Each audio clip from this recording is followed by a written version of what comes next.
Alright, hello, hello. Welcome back. We are back for some more Shadowrun Dragonfall. Let's just go. Let's keep going. We have a main story, and apparently it's a dragon. So, you know, there's that. There is that. It seems like our companions actually have a backstory, which I really like a lot. And like more of a traditional like CRPG where it's companions that seem to stick with you, whereas the first Shadowrun you had like temporary companions, I guess, maybe. What exactly are we doing though? We're meeting with Alice. Discuss my findings after we talk to Alice. They gave us a cred stick with like 10,000 bucks on it. Here we go. Here we go.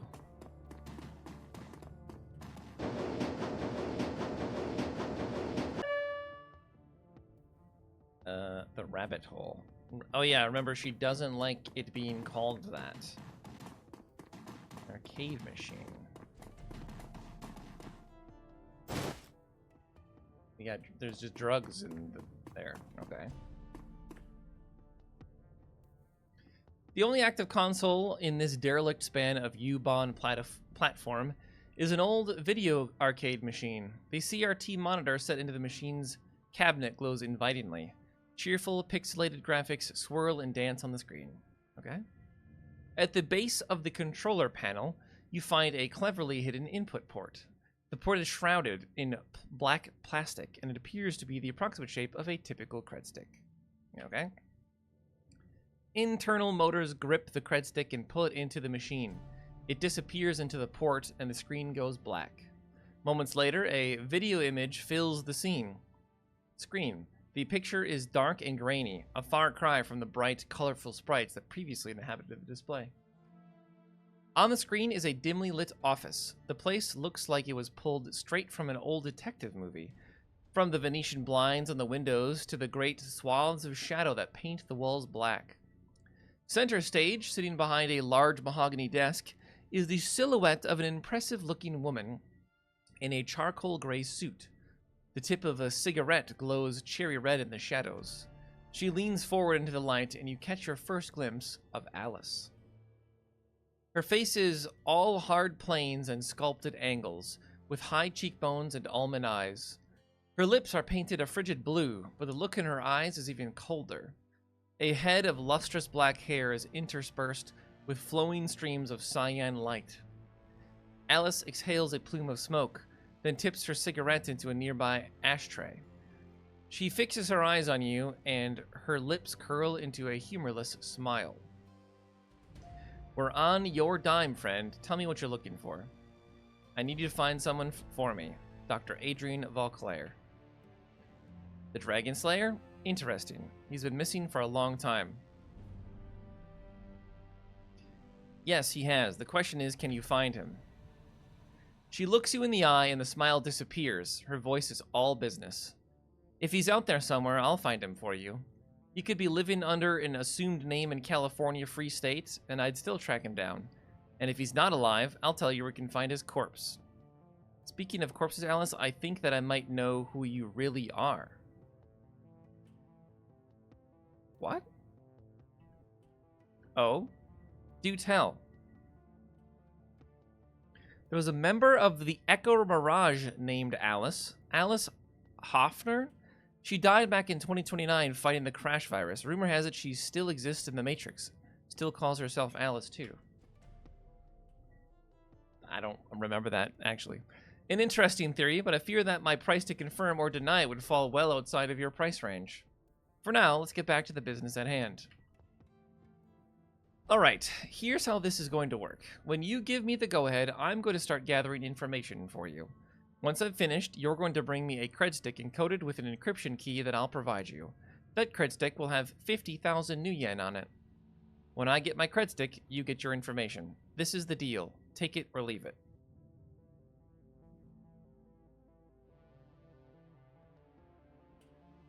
I don't think we want to upset her. Alright, you got a deal. Okay, but remember, you say go and I go. From that point on, you're on the hook to pay me for my fee. No turning back, no refunds. Are we square on this? Yeah, we're square. Good. I'll be in touch. I mean, I don't have that money.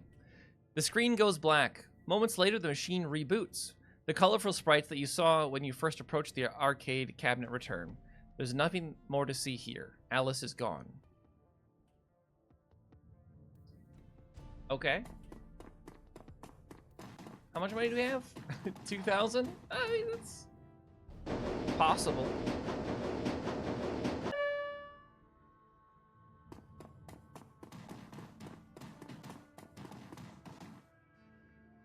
It's possible we get that kind of money.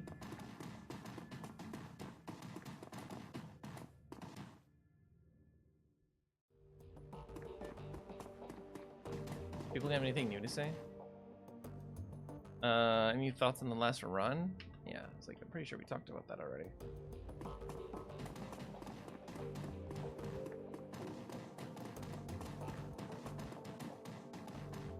Hey. Did you make contact with Alice? Yes, I did. She accepted your payment and I ordered the search for the information we need. Very good. I can't imagine this will be cheap. What was Alice's stated price? You're right on that count. 50,000 bucks. It's about as I expected. Thankfully, we are prepared for this. I've established contact with a number of new clients. You can find information on the jobs logged on your mission computer. One jobs file is on there already. Oh, so we have to raise money by doing jobs. While you're working to earn Alice's fee, I will continue to dig for clues about Firewing. If she is in fact roosting under the Harfeld Manor, then there must be some evidence to support that fact. A dragon is a large thing to hide after all. Yeah, be careful. Remember what happened to Monica. I will never forget. Don't worry, Graves. I'm going to conduct my investigation the old-fashioned way, through context and deduction and careful observation. I will not jack into the Matrix until this entire sorry episode is finished. That's probably wise, yeah. Speaking of doing things the old-fashioned way, Mallet is working to recover information off of those other DVDs. It's a painstaking process, and it will not be quick. But she's optimistic that she will be successful in time. Finally, I've been checking up on our friend, the orc with the skin grafts. I haven't heard anything back yet, but I'll keep you appraised as the situation develops. Okay. One last thing before you go. Samuel Beckenbauer wanted me to pass a message to you. Do you know him, the orc who runs the shelter? Yeah. What about him? Ah, well, he has a job for you. He wouldn't discuss it with me, but he promised that it would prove worth your time. Okay. Okay, so I can do side quest there, side quest outside. Let's go talk to this guy.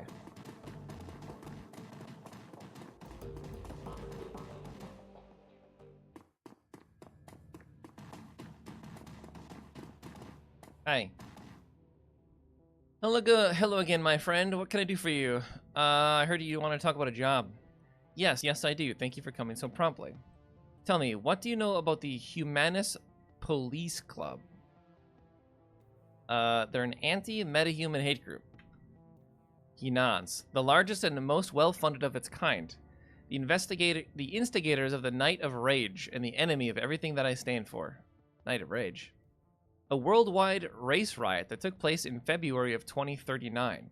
Thousands of innocent metahumans were attacked, beaten, and killed. Women and children were corralled into warehouses for protection and then burned alive when the structures were put to the torch.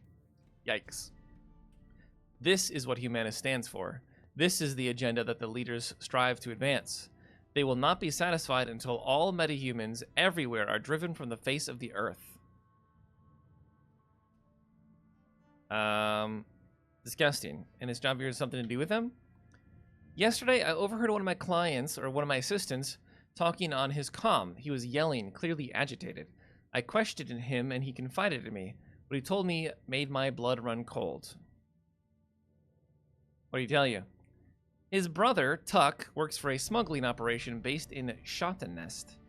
Apparently, these smugglers have accepted a contract from Volker Stahl. Stahl is a vicious ideologue and the leader of the Berlin chapter of the Humanus. The cargo that the smugglers are delivering includes a large quantity of an extremely hazardous chemical agent. Naturally, this fills me with unease. Whatever Stahl has planned, it can't be good for us. I want you to infiltrate the smuggling operation that is delivering the shipment. Once you arrive at the Humanus compound, you will find out what they're planning to do with the chemical and put a stop to it. Why do you think? Yeah, when we think they talk to me, I'm an elf. Many of the smugglers are metahuman. If you travel with them, Humanus will allow you into their compound. The rest will be up to you. As long as I can get in the front door, I can take care of the rest. Yes, good. From your reputation around the Cruise Bazaar, I knew that you were the right man for the job. Would it be easier to just hijack the shipment? Yeah. No, stopping the shipment would not stop Humanus. They would merely acquire another. For a pack of snarling racists, they are extremely well funded. Okay, what you paying me? 22,000. I've contacted sister organizations across Berlin and taken up a collection. I don't have the right etiquette, so I'll do 22,000. Excellent. I am relieved. I mean, I just gave him a bunch of money. I will make the arrangements for your meeting with the smugglers. Their leader is an elf who calls himself Maxim. Take the U-Bahn to Schottenest, and you will find him waiting there. Best of luck to you, Graves, and good hunting. Know that you're doing a great thing for the metahumans of Berlin. Your efforts will not go unrecognized. I mean, I'd rather get paid, you know? Just there to get paid. Hi, you're working on some DVDs?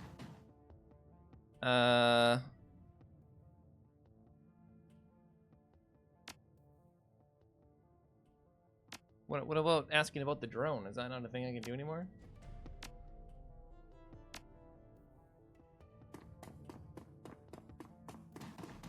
Alright, so we got one job already. Can we do, like, more than one job at a time, or no?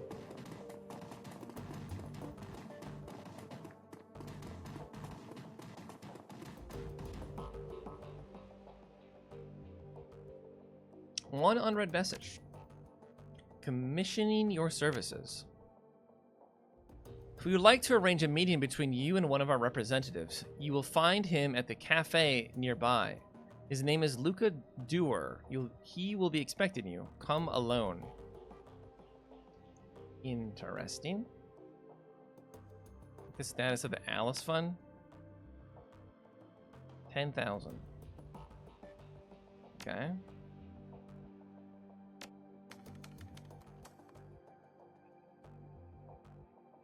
I don't have any pay data, right?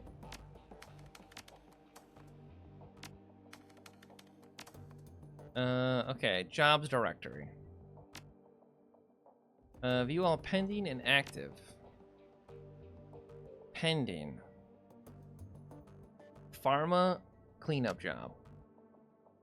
Here you will find the complete transcript of my conversation with Air Fuchs, a potential client. The job seems to be relatively straightforward and the payout is reasonable. One word of caution before you proceed. There are aspects of this run that you might find morally troubling. Be sure to read and understand the specifics of the job before accepting. If you do accept, you will be expected to carry out the requirements of the job in full.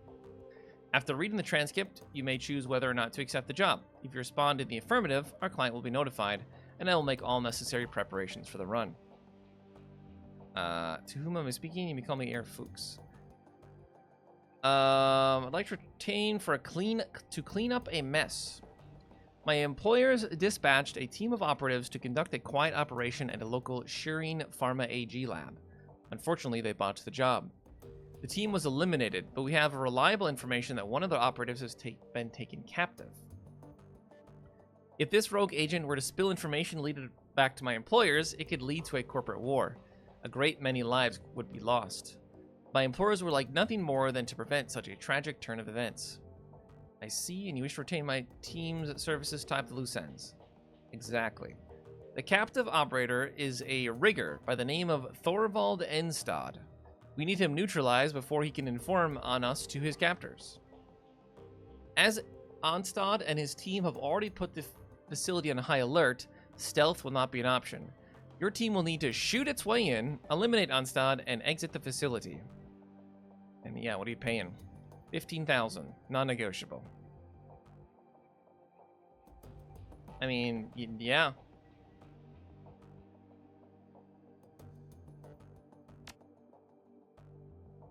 Okay, so that's just the same thing.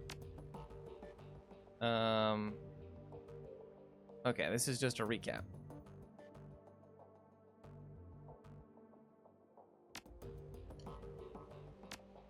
Okay, so we have 2 quests we can do. Are there ever gonna be any... Do we have to, like, complete missions before people need something? Everything still okay with you? Any thoughts about that last run?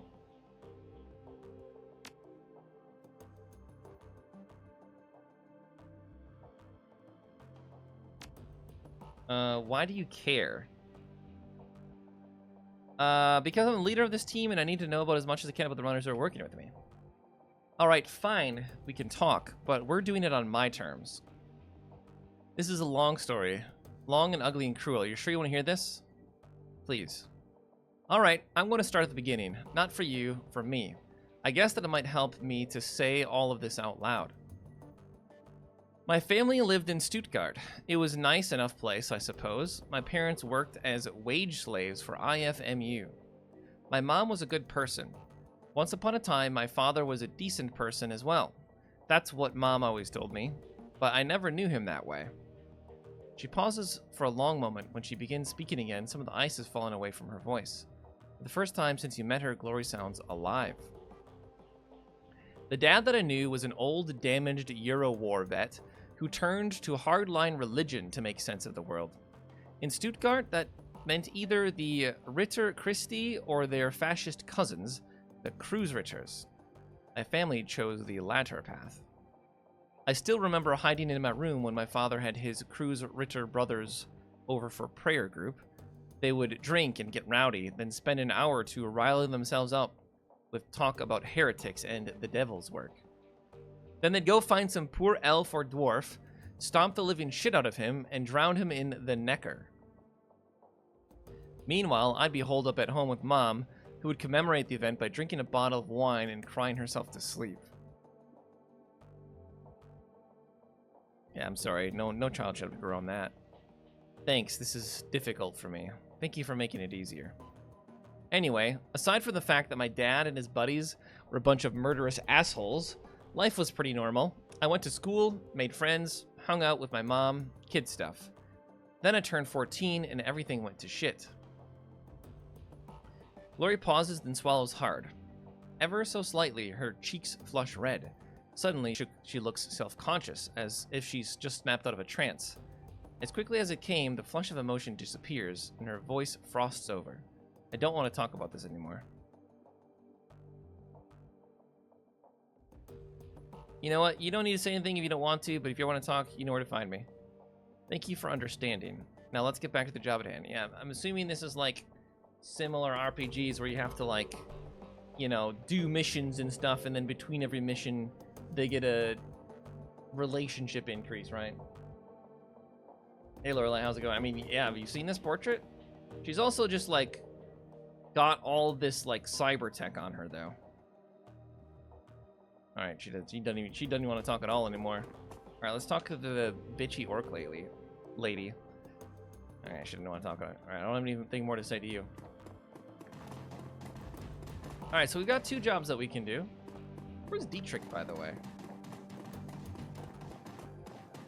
I don't know where Dietrich is.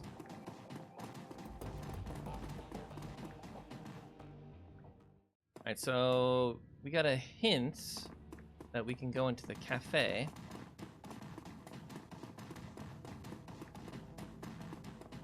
Someone will be waiting for us here. Luca. Hey, Luca.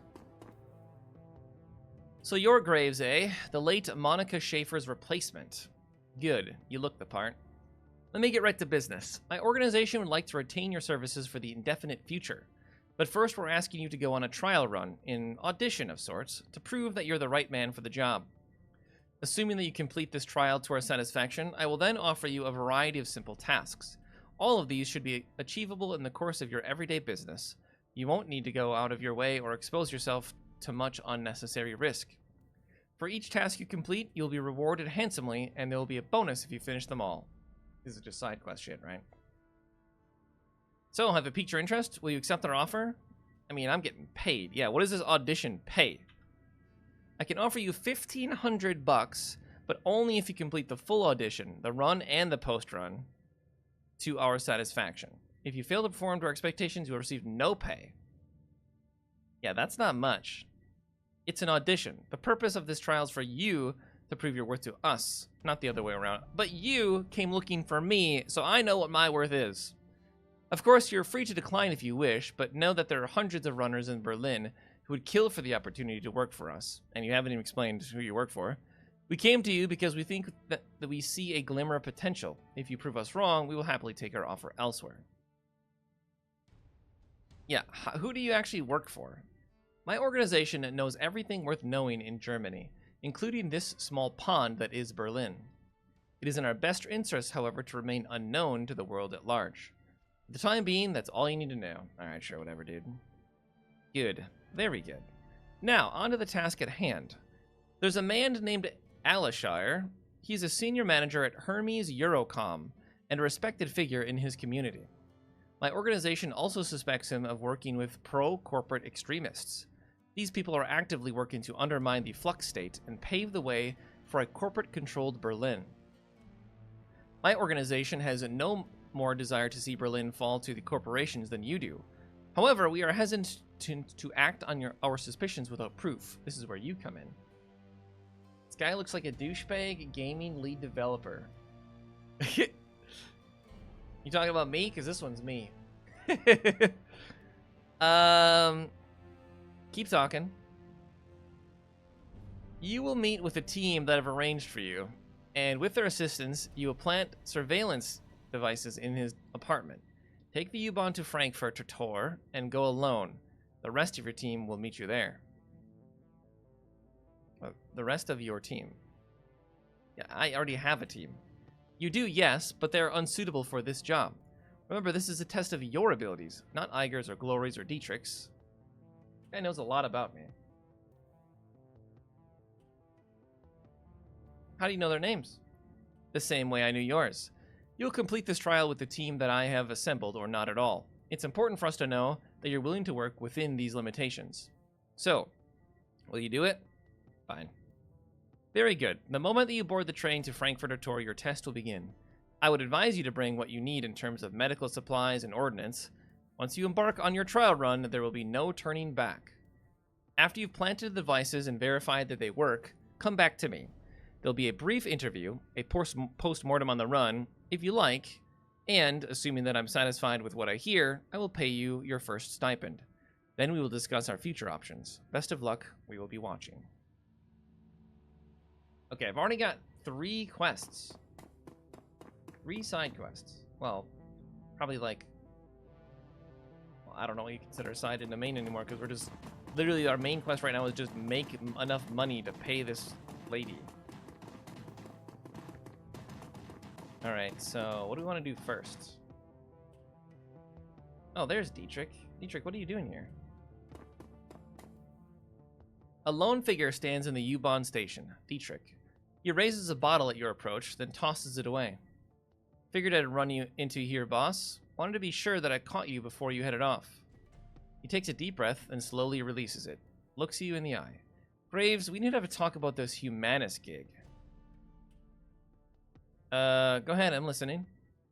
Well, I've got a history with Humanus. I fought them back in 39 during the Night of Rage. Hell of a thing that was. I remember the terror, the senseless violence, the murdered children. I remember this little dwarf boy. They stuffed his body in the gutter, Graves. I can still see his face, all bruised and broken. To this day, it makes my blood boil. Anyway, long story short, we beat him. Berlin's punks and anarchists all came together and we stomped the living dreck out of those racist pigs. A lot of good people died that night, but we put down some of the bad ones too. Let me guess, you want to come along? That's part of it, sure, but it's not the whole story. I don't just want to come on this run, I have to come. It's my nephew, Alexander. He's signed on with Humanus, driven to it by his worthless sack of a dad, no doubt. I take it that his father, your brother, is a Humanus member too? Nah. They take a level of conviction, a quality that he thoroughly lacks. My best guess is that he's treating Humanus as a boarding school. They feed and house their recruits, and that's money that he'd rather spend on himself. So he dumped his boy off on them, never mind the fact that they're fascist swine. I've got to get Alexander out of their graves before it's too late. Those monsters are experts at warping young minds. It's how their disgusting ideology propagates. So I'm asking you, as a personal favor, to let me come along on the run. I have to get into that compound. I have to find Alexander. I have to turn him around before those animals make him do something unforgivable. Okay. Thanks, boss. Never doubted you'd bring me, of course, but you're too good a man for that. But it's good to hear all the same. Why don't we just do that mission first to get it out of the way? It's actually the one that pays the most, too. I don't know if it's also the most difficult. Okay, so... let's do... yeah, the first one. Infiltrate the compound. In addition... oh, we can still hire people. Okay, so we got our regular team. We can only bring 3 with us. And there are other people we can hire. Just randos. Oh, there's Lucky Strike. Wait, we know her. We met her. I think we just bring our regular crew, though. So, bring you. We don't really care about Blitz. We'll bring in you because you're part of the story. And Iger as well. Yeah, I think this is good. I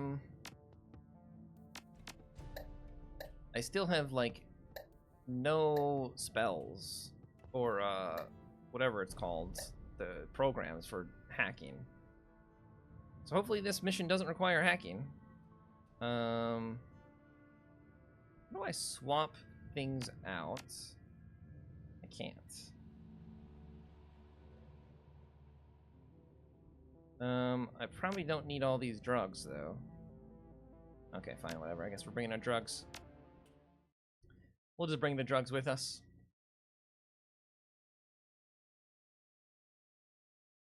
False flag.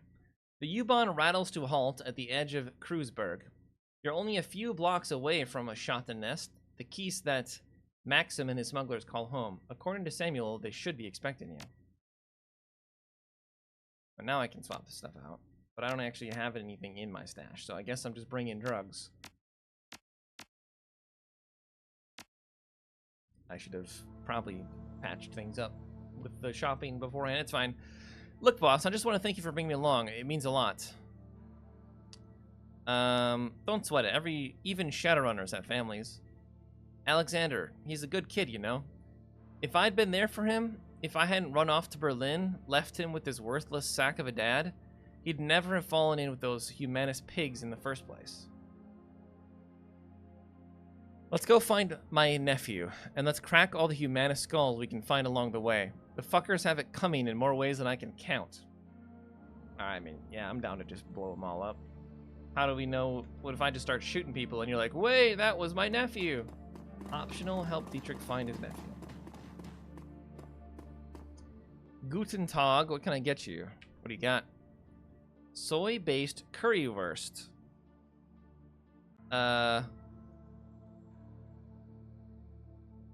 I'll take the soup and that one, yeah. It's wonderful. Thanks. We don't see any strangers down at this end of the line. In case you hadn't noticed, things are a little run down out here. You were thinking of heading out past the wall, were you? Yeah. Well, it doesn't make any difference to me, but you be careful out there. The people on the other side of that wall, well, they've got no respect for anybody. Thanks for the warning. Best of luck and take care. I don't know what... I got all that, like... Well, I just got information from you? Phone booth? Searching the dead drop, you find a package with the telltale markings of the Schockwellenreiter. This is an open request for information on current and past donors to the Humanist Poli Club. Identifying information such as home addresses and photographs is preferred. The presence of this hate group and its supporters will no longer be tolerated within our community. We will expose them to the harsh light of truth. The timely delivery of this information will be rewarded. Freedom, equality, information. Schockvillenreiter. Okay. Find their donor list. What's up, buddy? A rough-looking dwarf with a fire plug build holds out his hand at your approach. Whoa there, Beanpole. I don't know where you think you're headed, but you should turn around and go back the way you came. Beanpole? Seriously? Didn't mean no offense, but look at me. He gestures at himself. Compared to me, every elf is a beanpole. Ain't a bad thing, it's just the way it is. Look, we're not trying to be hard asses here. Our job is to keep the folks on that side of the wall out. If you really want to head out there, we're not going to stop you. But consider this a friendly warning. There's a reason why we're stationed here.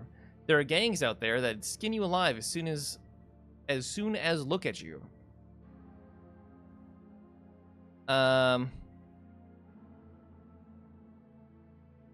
Trust me, I've gone up against worse. All right, fine. If that's really what you want, we won't stop you. Let him by, Sergei. All right, in we go.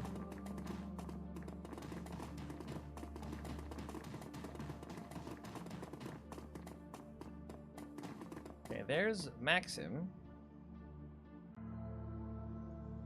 And that's the guy.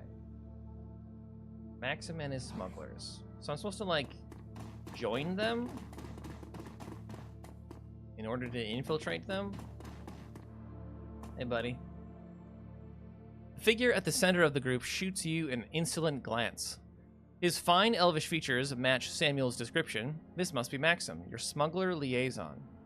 Well, well, if it isn't the muscle that Tuck promised us.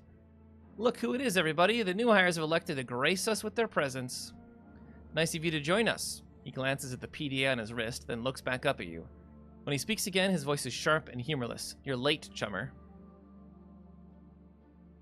I'm here, that's all that matters. He lets out a theatrical sigh. Well, you come highly recommended, so I suppose I'll overlook it.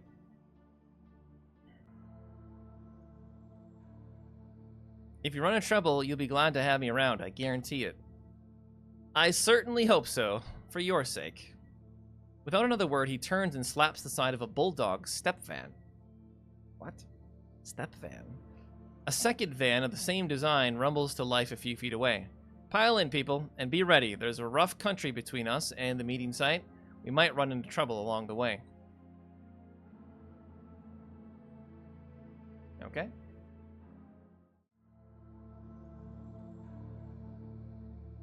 "20 minutes into your trip, the van comes to a screeching halt. Maxim presses his face to the passenger window. From the mix of anger and dread on his face, you can tell that he doesn't like what he sees. Damn it, I knew this was going to happen. I fucking knew it. He cranes his neck around to look you in the eye.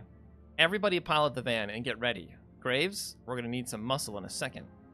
As you take your position outside the van, you hear a shrill voice barking out an order. A pair of portable gun turrets begin to self-calibrate in response. Sweeping your gaze over the gangers assembled before you, you identify the owner of the voice, a leathery woman with wild hair and a mirthless smile. She calls out again, her voice brimming with pride. Hello out there, welcome to Rambach territory. Maxim licks his lips, his eyes scanning over the gangers' hastily assembled roadblock. This keese belongs to Surf Turf Slag, has for months. You'd better clear on out of your way before they show up in force and force you out. Surf Turf, those tunnel rats? They're ancient history. Go ahead and call them if you don't believe me. Scream as loud as you want, they won't hear you. We buried them last week. Congratulations on your victory. You must have taken some losses in the fight, though. I'm betting you're not at 100%. Why don't you let us cross the bridge in peace? There's no need for any bloodshed today. You know what? You're absolutely right. We don't need to fight. You just pay us a small toll, and we'll be more than happy to let you cross our bridge. I'm thinking, say, $500 per van.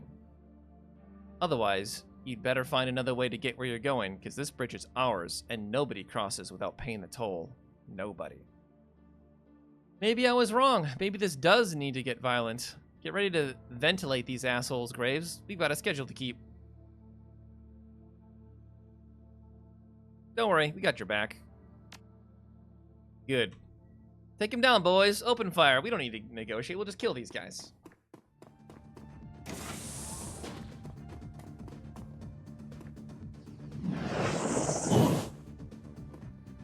I mean, I don't really care if the smugglers die. I don't care if these guys die.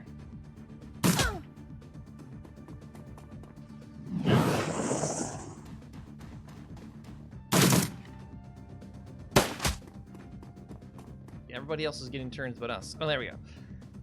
Okay, so there are baddies in front and behind, huh? All right. Well, if we shoot this, then that happens. That's a good start. That's a good start, I'd say. All right, one turret's down already. Nerve bolts makes the target easier to hit.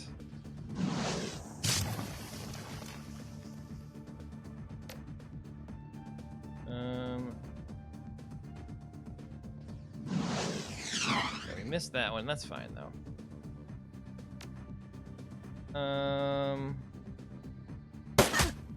Oh, you have your pistol out. What's this? New one, right. You go here. We can full auto fire. Nice. There's still a turret alive. Maybe we should have focused the turret. Oh. Ow. Maybe we should have taken cover too. Oh.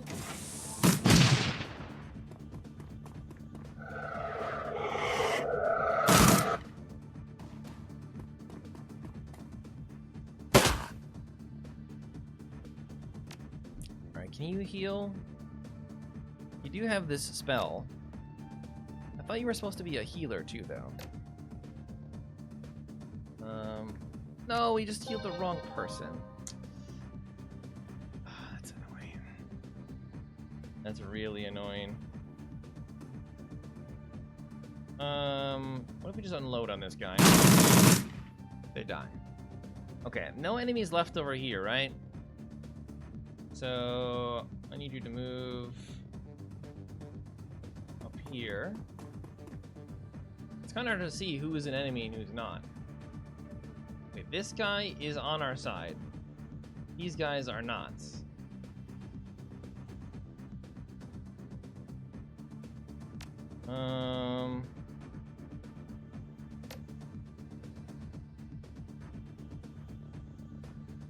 Why can't I target the one person who's injured? No wounds to heal, it says. He's very much injured. Whatever, man. Whatever. Let's just go over here. And that will be our turn.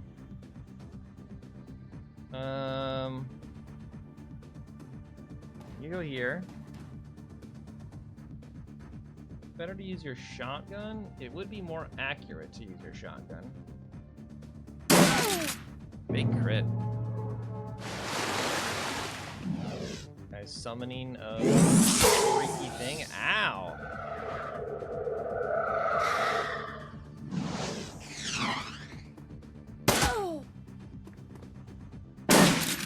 Ow.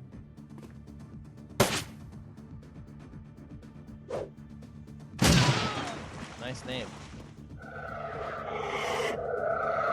This mage has got the worst positioning.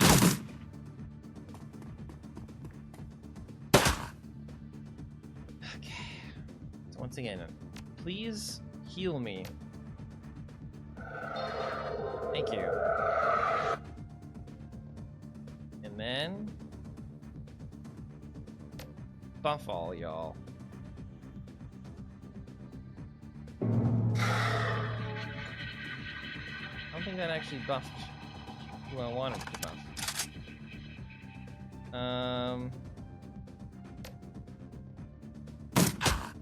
Good shot.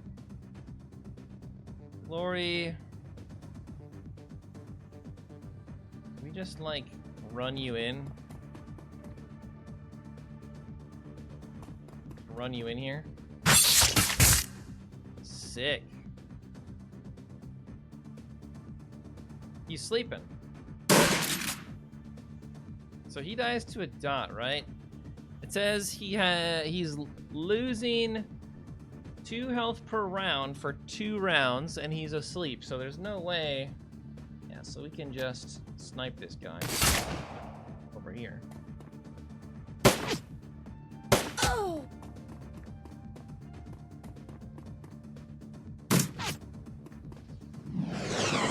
You missed point blank. Oh! Okay.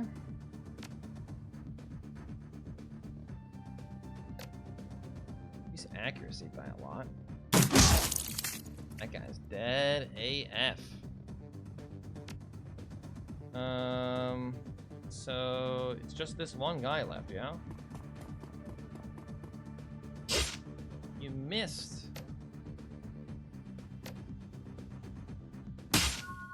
Nice. Kept Max alive.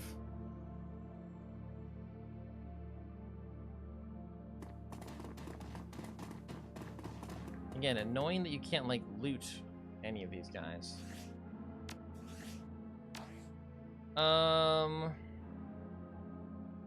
Free karma. I was leveling up dodge previously. Just wait for 1 more karma, or we can put a couple points into dodge.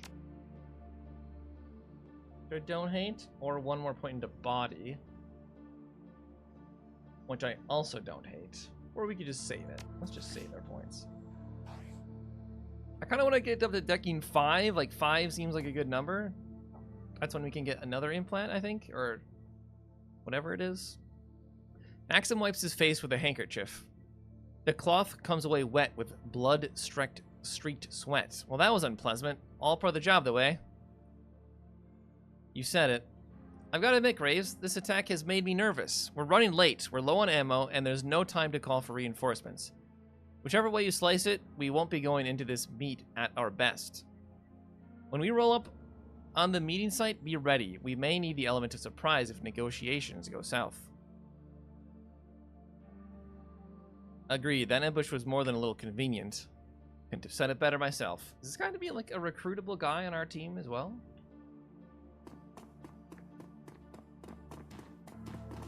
We're back in the van.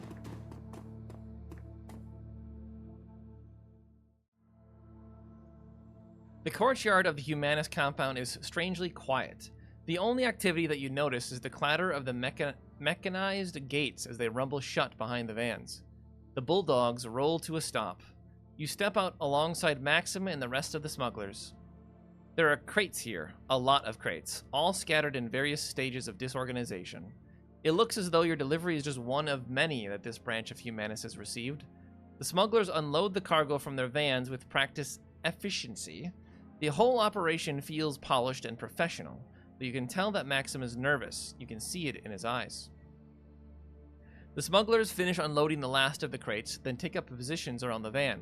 Minutes pass. Nobody comes to meet you. No welcoming party. This isn't a good sign. Well, then maybe I should have a talk with them. What you gonna do, knock on the front door? What makes you think they'll even answer? They've done a pretty good job of avoiding us so far. Leave that to me, friend. Dietrich jerks a thumb in the direction of the Humanus compound. They'll have a hard time avoiding us when I'm in there, kicking down doors and lighting fires. His eyes widen. You gotta be kidding me. That's a Humanus compound, pal. You go in there and you aren't gonna come back out. You wanna get paid, don't you? Well, yeah, of course, but I don't see how you getting yourself killed is gonna accomplish that. Leave it to me. I'll get you your money and some answers. You're serious, aren't you? You're really going in there? Well, be my guest. I won't get in your way. When you make it back, if you make it back, we'll be out here waiting for you.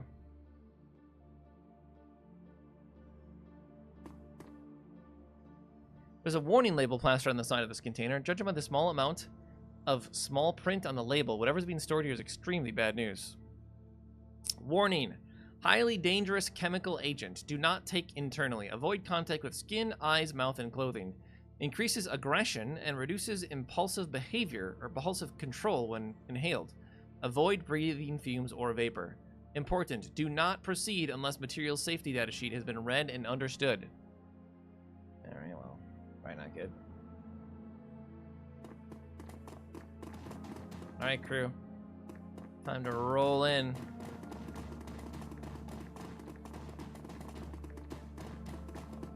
Time to roll in. I like how they've got bicycle racks. Doesn't seem like a very bicycle-friendly situation.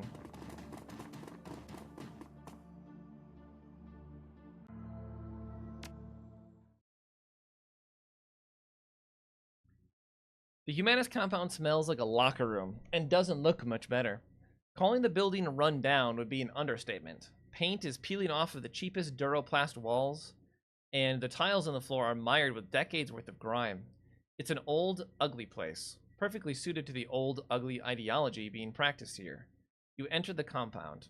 The information that Samuel Beckenbauer sent you here to find lies somewhere ahead. Who's that? They're still running around, whoever that is. Security cameras.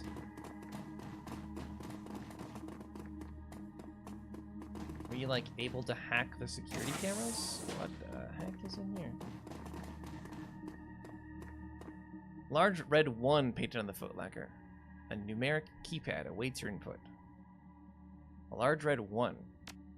I don't want to touch the number 1. Okay. 1, 2, 3, 4, 5. Okay.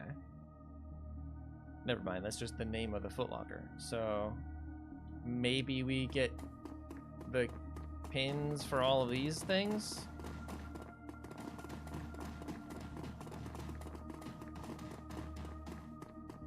Door panel. Armory.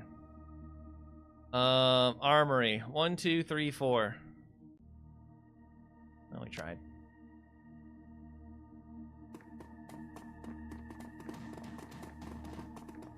Very strange how, like, deserted this place is.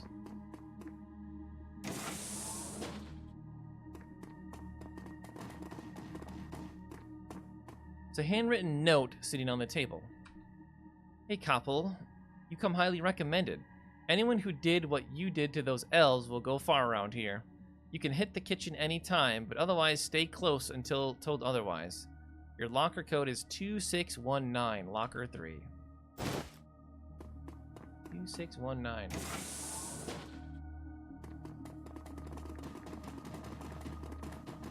don't know what this red means. 2619. Your enthusiasm at the rally was more than commendable. Those Trog bastards really got what was coming to them. Volker wants to see you right away. His personal code is Pride. Share this with no one. Volker, Pride. Manus office door code.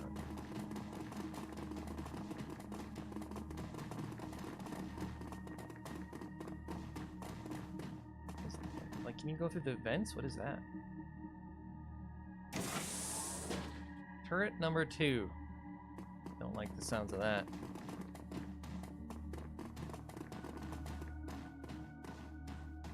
Drone control. Okay, that's so you can control the cameras then too, I assume. Manus terminals. File cabinet. Why is there no one here? Human, you work hard, you play fair, and still you can't get ahead. But why? But have you ever wondered why? The answer is simple. The elf is using the orc and the trolls as muscle against you. Think about it. When you turn on your Tridio after a hard day's work, who do you see? The pampered elf basking in the lap of luxury, squandering the money that you could be using to feed your children. What is the big bad of this game? It's a freaking dragon. When you walk through a dark alley on your way home from the market, what do you fear? The mongrel orc and the savage troll lying in wait to rob you of your hard-earned gains. Dragging my balls. Oh, okay. The elf, the orc, the troll, all are parasites leeching away at your prosperity and happiness. It's time to wake up and do something about it. So what are you going to do, human? Support the Humanist Poly Club. Together we will show pride in what we are and defend... fucking fascist racists. They say that you can't get a job because of the economy, but we know the real reason. Meta-humans. Am I right, boys? The elf, with his pretty boy looks, takes the high-paid corporate desk job, rises to the top, and blocks the top position forever. Never aging, never retiring. I like how the way to solve racism, apparently, is to just have more races that you can be racist against. That's what it seems like. The orc is willing to work for table scraps, driving the cost of labor down and depriving you of a decent wage. The troll takes all the manual labor jobs. That's right, not even the sweat of your own brow can earn you a living these days. They didn't say anything about dwarves, by the way. Ever wonder why dwarf shops are all family-run? Free labor. And whose businesses suffer? You guessed it. We, the humans, wind up paying in reduced sales and lost wages. Every day, another dwarf-run store opens, and every time that happens, more dwarves flock to our neighborhoods, driving good, honest human businesses out. They say it's for community. They say it's for protection. But why can't they keep to their own neighborhoods? What are they hiding? Stand up for your people. Stand up for what's right. Humanus forever. They made the dwarves... I mean, you know... It be what it be. Again, they solved racism, though. I commend them for that. Please log in to begin. Hackermans. A complete donor list for the... Oh, this is literally the thing we need. You download the list to your PDA. There are quite a few well-known names, including a billionaire philanthropist and a children's Tridio show host that are supporting the racists. I see. This is so on the nose with all the racist shit. Yeah, exactly. Exactly. All right, we can keep hacking. List of the newest batch of recruits. All right, we've got Anne Klein, Egan Koppel, Alexander Farber, Friedrich Bauer, Shin Yamada, and Gernot Schumacher. Make sure they're assigned to their bunks in alphabetical order. I'm changing the new code is Pride. We already knew that one. In alphabetical order. By first name or last name? Okay, who's going to screenshot this? Because I'm not. We already know one of them. You download the file. Okay, well, maybe I don't need that anymore then. Recruit access codes. Wait, huh?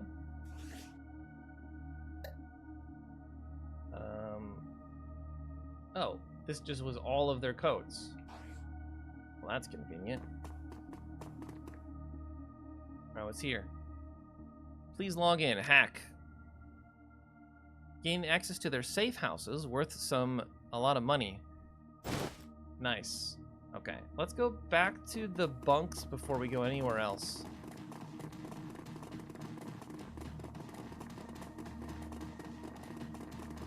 So I don't have drone control, which means I can't get into that armory.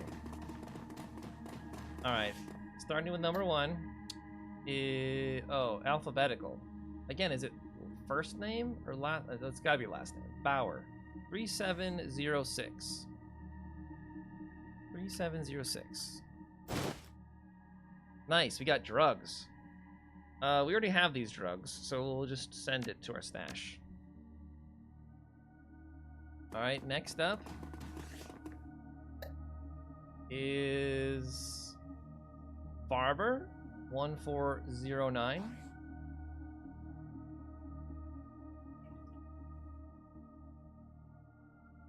Alexander, you seemed less than enthusiastic in our education sessions. Please understand that we are not a shelter. We are a factory that refines the dross of society, people like you, into strong, pure warriors for humanity. In the future, see to it that you are on time and well rested. If you drop the ball again, we're going to have a little talk about your future in this organization. Dietrich snatches the note. I knew it. I knew Alexander wouldn't buy into their bullshit. Come on, boss. He's still here somewhere. There's still time. Okay, so we already opened number 3. So 4 would be Klein, 4176.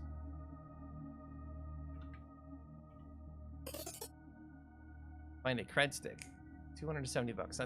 That's garbage amount. Then Schumacher, 1106.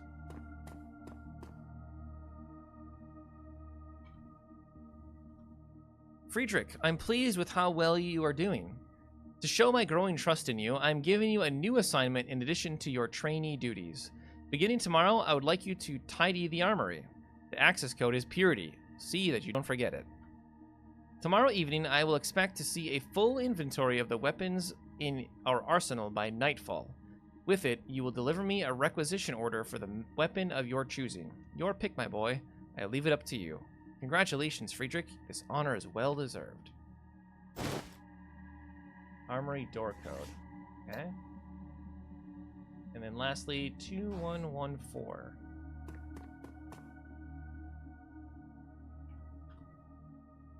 It's empty. Okay, screw you, game. Okay. So we got access to the armory door code, but we already knew that, I guess. And it's this door. So before we do that, should we go look at the other things? Like that's, I'm assuming, where we're supposed to go.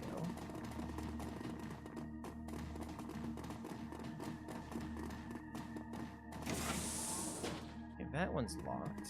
Purge the metahumans. I just saw that written on there.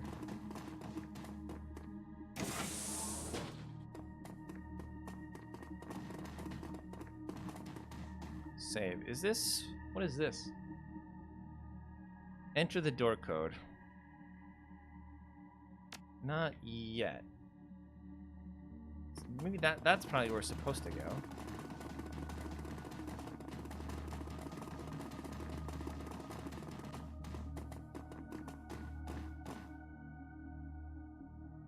Purity.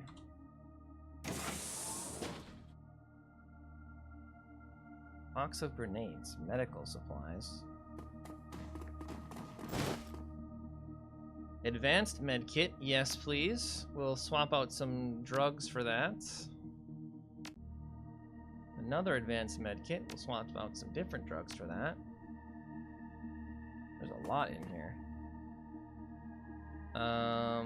Yeah, we can swap out that. Weapon rack, this is what I'm talking about. A Mossberg something. Wait, that's an actual company that makes guns. Ares Predator. I can't change out any of my equipment. Okay. Box of grenades. Sure. I mean, I never really use them, but it's better than drugs, so swap that out. Another, let's just send that to the stash. There's so many things here. That requires drone control, which we do not have. Okay, so I don't think we actually got a code for this door, though, did we? I don't think we did. I feel like the game bugged out as well when we saw those people like load in and run away when we got in here. I don't know if we were supposed to be fighting them this whole time or not. Enter the door code. Was it the same code? What code is this?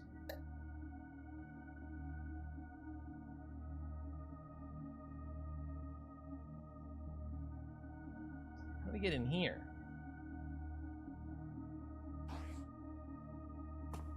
How do we get in here?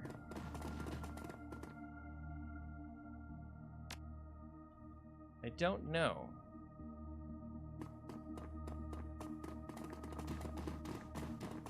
I feel like we're missing something. We need to find Alexander, but he's gotta be past that other door, right?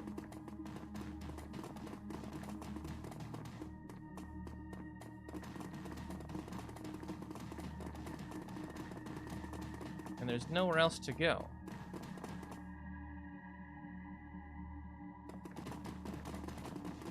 So the only place for us to go is in this door. But it wants us to put in a code that we don't have.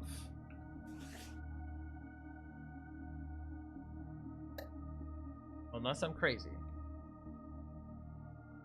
The office, oh, there are the office door code. Ah, I see. Purity and pride, oh boy.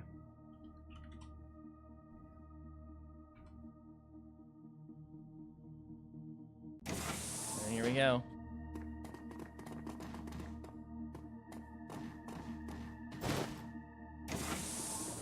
Uh-oh. A stocky man in a military surplus jacket enters the room. He is flanked on either side by a pair of young women.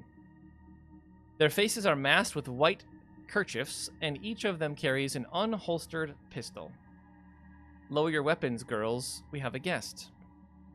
The soldiers exchange glances, then lower their sidearms. They look at you, their stares full of hatred and bile. Right, because I'm one of the dirty ones. I'm an elf. There, that's better. I've shown you hospitality, elf. Now it's time for you to return the favor. So tell me, why are you here?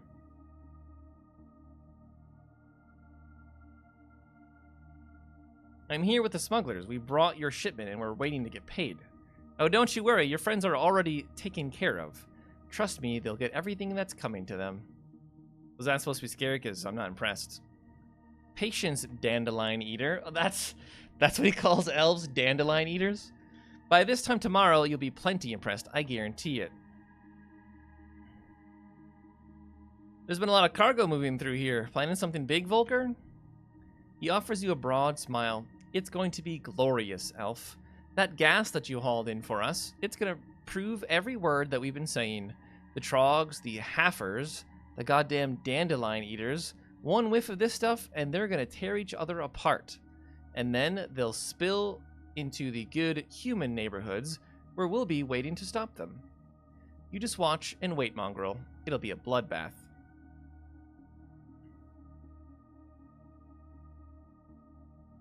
The only bloodbath's going to happen right here in this room. The smile fades from his face. I've heard just about enough insolence from you. I might just have my men teach you some manners. And as luck would have it, here they come now.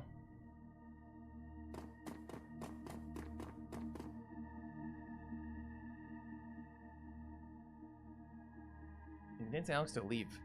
Dietrich's eyes go wide. He takes a step toward the nearest Humanist gunman. Alexander. Uncle Dietrich? Shoot him, Alexander. This man is an intruder and a traitor. Come here to do us harm. If you're gonna put a shell in someone, put it in Stahl. He's a monster, Alex. I know that you can see that. The Humanist gunmen flanking Stahl exchange uncertain glances. One begins to raise her pistol, but hurriedly lowers it when the Humanist leader steps forward.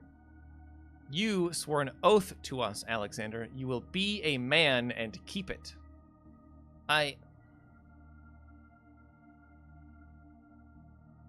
Listen to Dietrich, Alexander. He's a good man. Is he? Where the hell was he when my dad used to beat the shit out of me? Where was he when I got tossed out onto the street? I didn't know, Alex. By the time I found out, the damage had already been done. Alexander, you will listen to me and obey your oath. I don't know. I don't know what to do. It's up to you, Alex, but you have to make a choice. If you betray your kind to join these meta lovers, we will put you down, boy. You hear that? We will kill you. Shakily, Alexander raises his rifle, levels it at Dietrich's head. Uncle Dietrich, Let's wait for Alexander to act. I'm sorry. Dietrich locks eyes with his nephew. His voice is low and soft. Do what you have to do, Alex. It's your choice. Do it, you stupid boy. Do it. Without a word, Alexander wheels around and points the rifle at Stahl. The Humanist leader recoils in alarm. Alexander levels the weapon and all hell breaks loose. Oh, just got crit immediately. Okay, this is... Yeah, so we immediately kill this guy, for sure.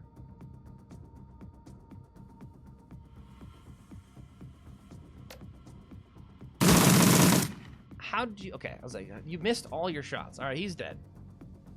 Humanist member, Humanist member, Humanist member. Oh, new party member is you. I see.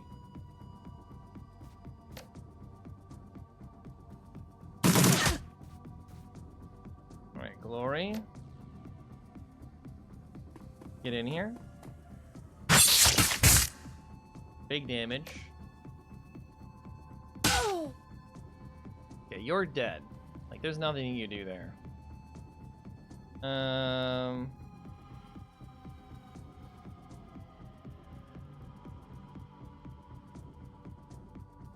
damage, 4 damage. We did improve our throwing knife.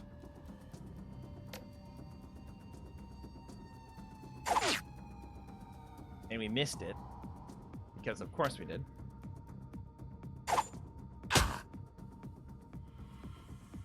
Okay. Kill that guy. Okay, I guess we didn't kill him, but we did a lot of damage. Okay, you full auto onto this person right here. You just swipe the crap out of this person. You're dead. Dietrich. Dead. Who's alive still? None of them. Maybe there's reinforcements coming?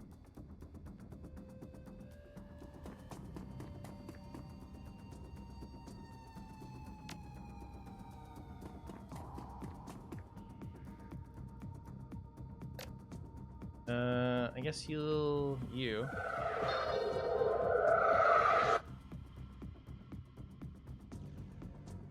we'll just chill here. If there are people coming, they're going to be coming from that direction, right? Since I'll probably never see you again, let's use your med pack. Why can't you do that? Med pack? Onto Iger. I can't reach you, apparently. Okay, whatever, just go here.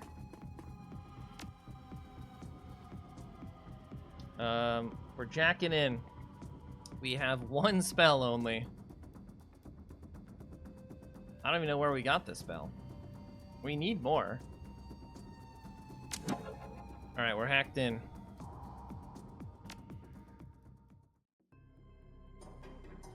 We are alone.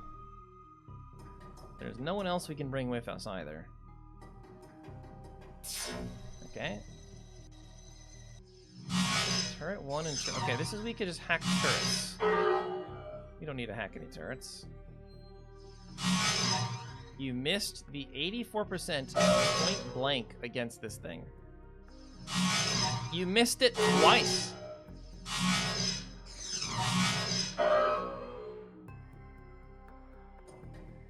We just leave. I mean, we're dead now. We actually just lose because we're alone and got shot. And I have no heal spell. Okay, those are just security cameras. We don't actually care about that.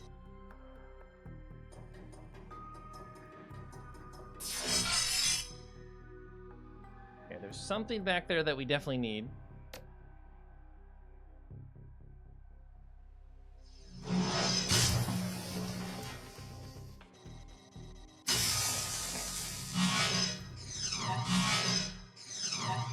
Oh my gosh. Oh no.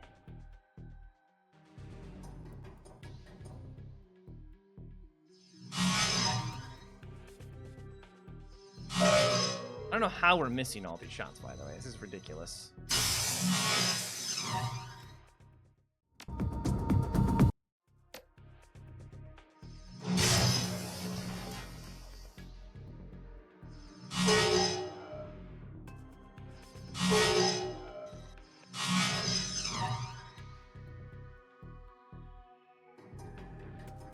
I don't have the skill to do this.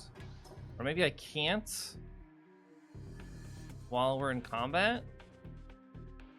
I don't know. That's probably more likely what it is.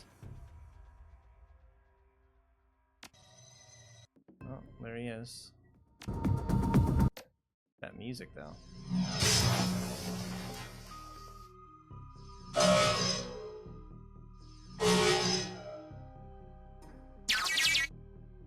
Okay, the door is opened, and we just need to make a break for it now.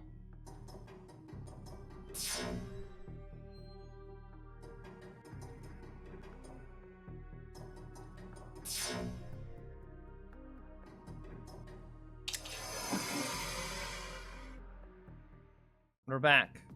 Okay, that should have opened... I mean, it said armory door, though. I'm just... I thought this would be the exit. I mean, we already had opened the armory door, had we not? Let's just keep walking out and see what happens. Bring everyone.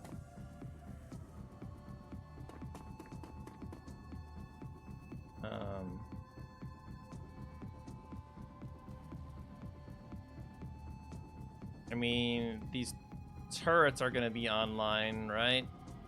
That's going to be a problem.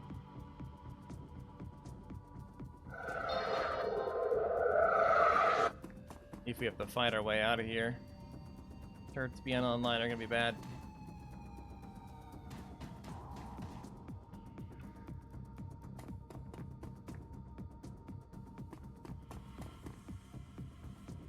Can you save in combat? You can.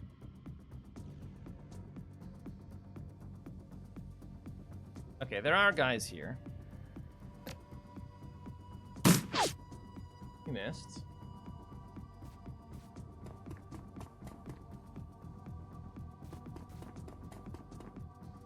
Bird is not online.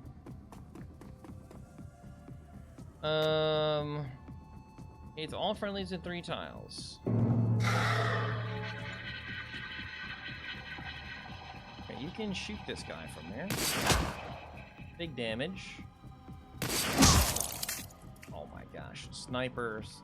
OP. Get up here. And just get closer.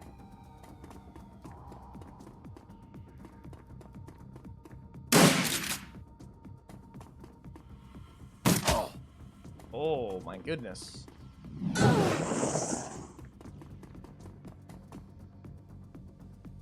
Okay, we're wounded immediately. That's not great. We missed one of those shots. Hit this guy.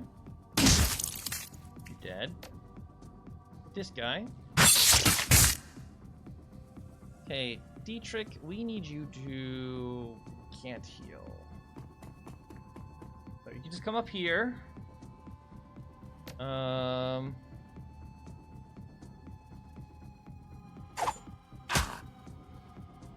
Nice. Tiger, step forward here.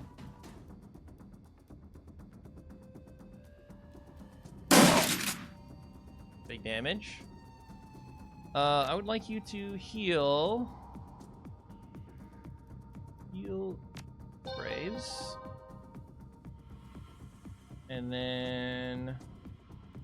yeah, whatever. Just go into the open. Sure, it's fine. Now.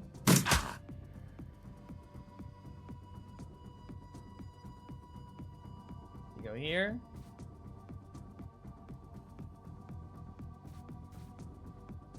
I can't shoot anyone. That's weird. Alright, I need you to kill this guy. Do you die? You have 6 hit points? No, you don't die. No, you do.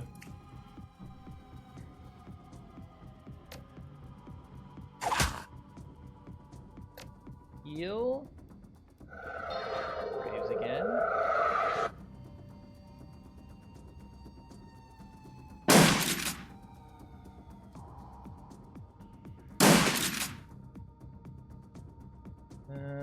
Kill this guy. Oh! Oh! I did not see you back there.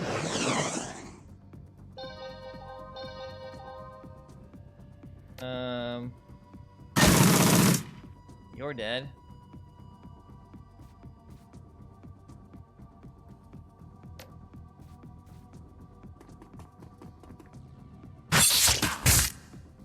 Minus 2 AP is pretty huge.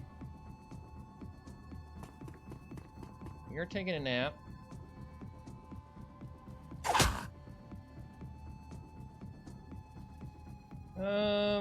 I would like you... I mean, we probably don't need to heal.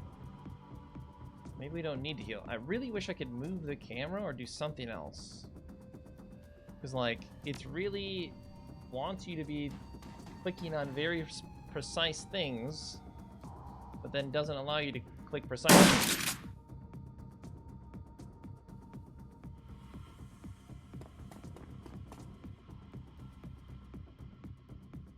I can't shoot this guy.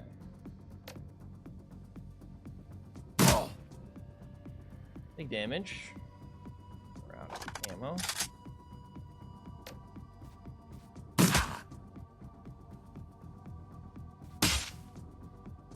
You're dead, but we're still in combat, so I have to heal myself. Dietrich can't heal yet. What are all these little symbols on the ground? I really don't like that.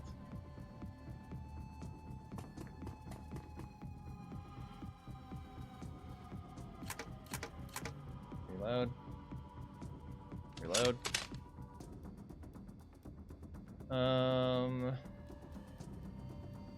Forward. Yeah, what's all about events going? What's up with all events? Okay, there's a someone.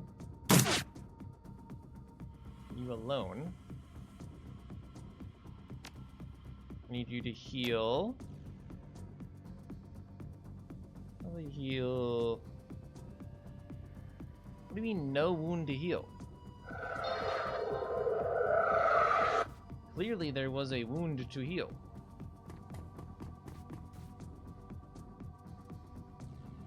And start moving forward. For you. Let's just med pack ourselves.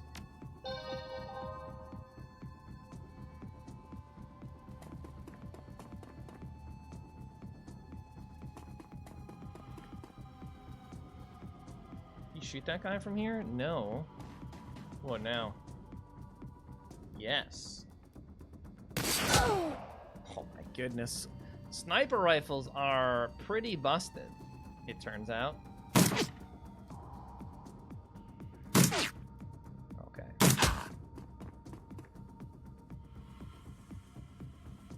Turns out sniper rifles pretty busted.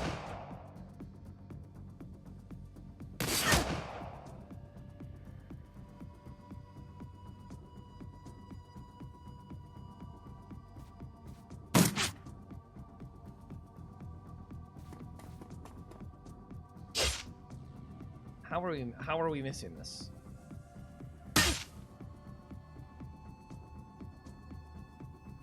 Move here.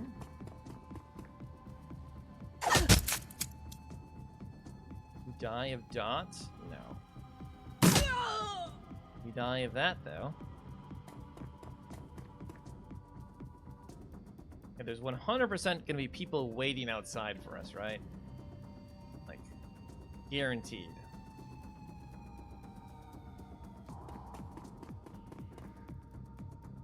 Double checking all these side rooms. You can't heal yet. It's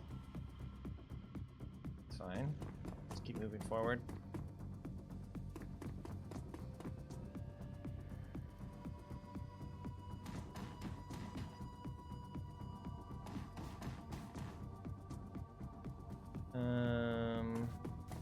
You'll be nearby. Enemy turn. You can heal. Please heal. Probably yourself? Let's see who's here. This guy's right there. Okay.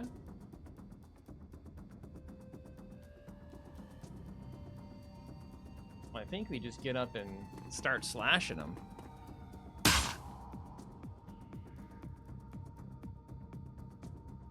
can't shoot from there.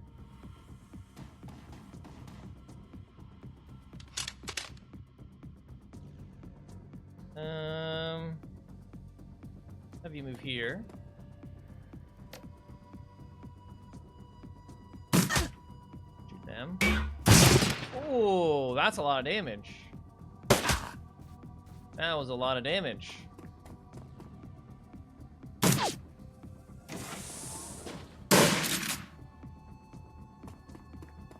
jeez. Oh, jeez. Oh, jeez.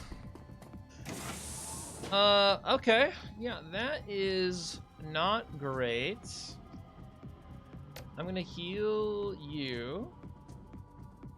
I'm gonna have you go up and start slashing people.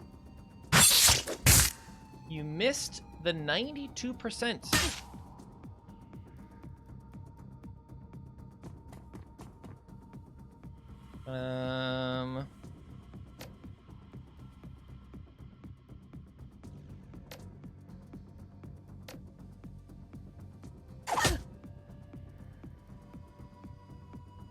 Okay, let's just start getting up here.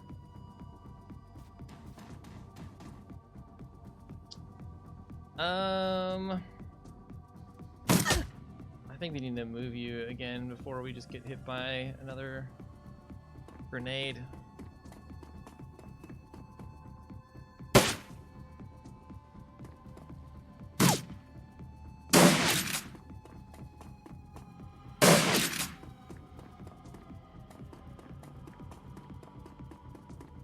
It's running right past, huh?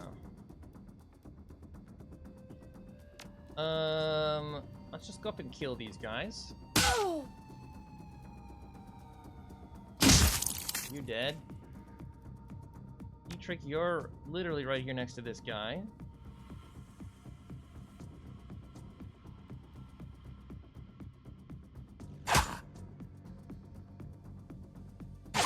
You missed! Alright, we can move you forward again. Shoot this guy. Why can't I move there?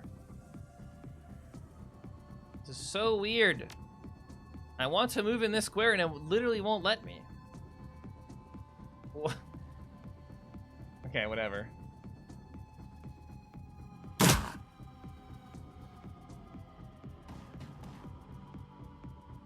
Let's see here.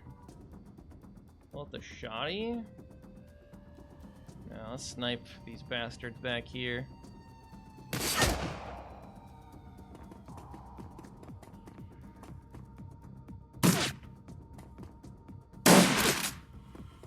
Okay, well, Brave just got.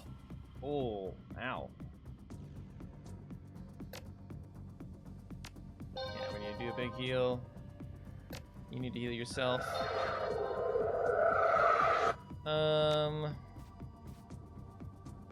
Finish this guy. You didn't get finished. That's fine. There's a guy right here. I don't have enough AP to do more. I could just run. I really want to... Let's just move Dietrich up. And then Graves can put himself up here.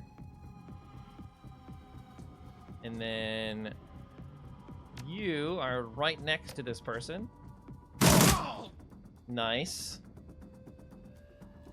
And now you can snipe from afar.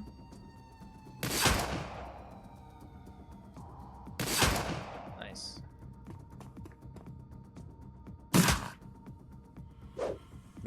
Okay, I need to invest. Wait, did you just throw a grenade at your ally? What the hell? We need to really invest in dodge chance for Graves, for sure. Oh. Nice shots.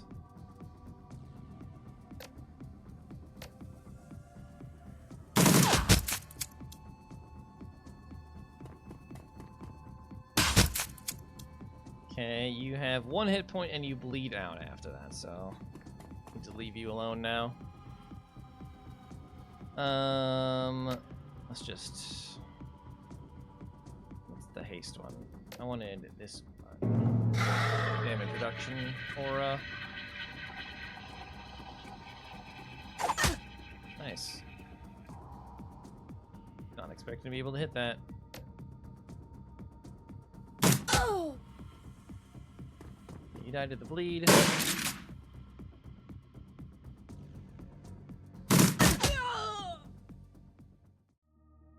Woof! We did it! Alright. Will there be any more waiting for us outside, or did we kill them all?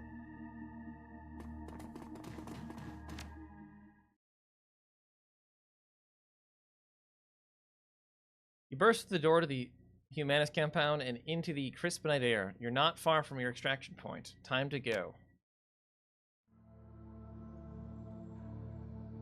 Optional, keep Max alive. Eliminate these boys. Okay, there's just a bunch of people here immediately. Let's go get under cover.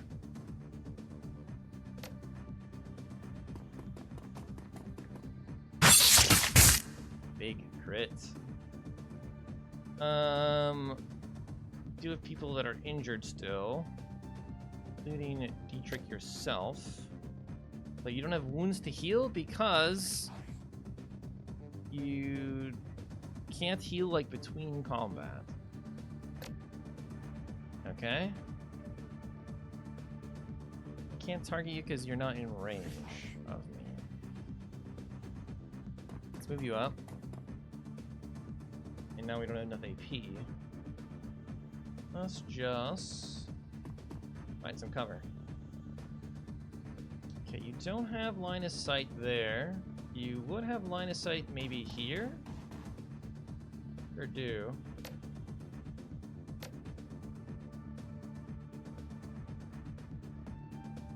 There's no way we missed that.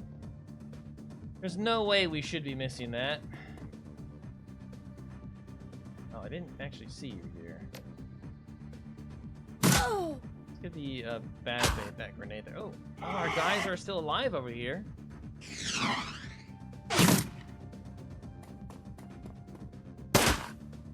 Smugglers.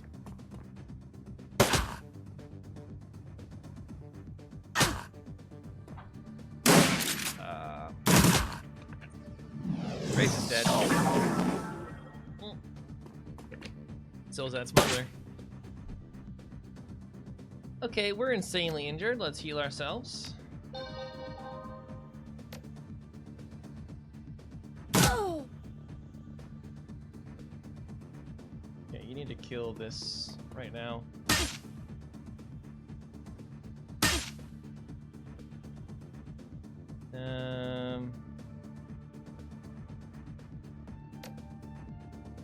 Oh. That's big damage.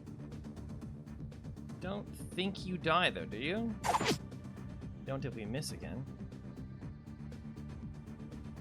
Move you forward.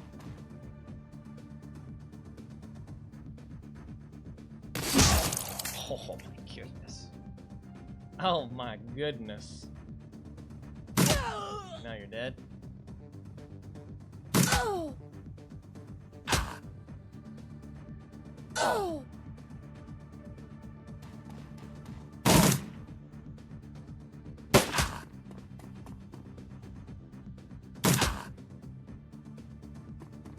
That mage is alive again. Buffing the mage.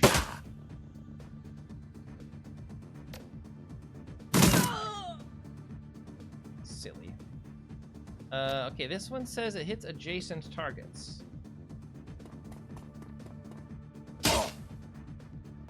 Except you missed that one.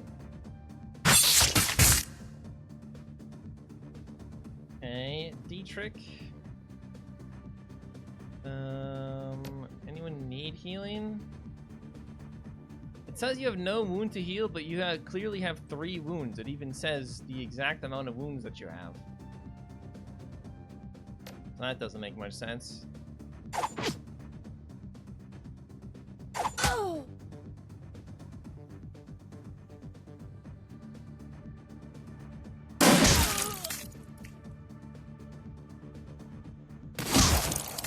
Good shots. Good freaking shots. I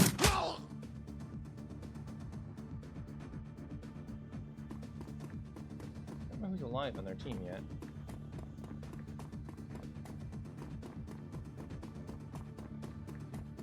They lost a mage. Oh, there's a guy right there.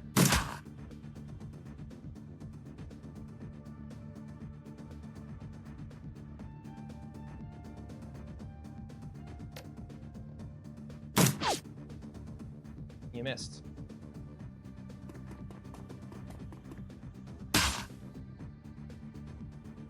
Dietrich. Let's line up this shot. Never mind, you can't reach from there, I guess? Kinda silly to buff you when you already have gone. No, we're out of ammo, right?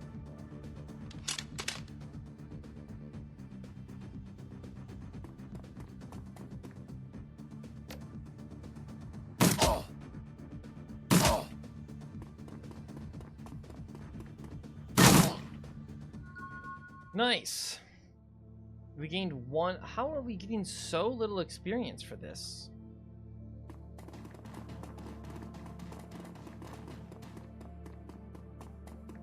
Like 1. 1 is not a large amount.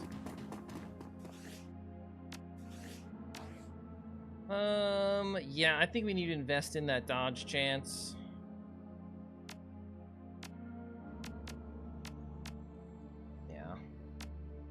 Doesn't say how much it is, though.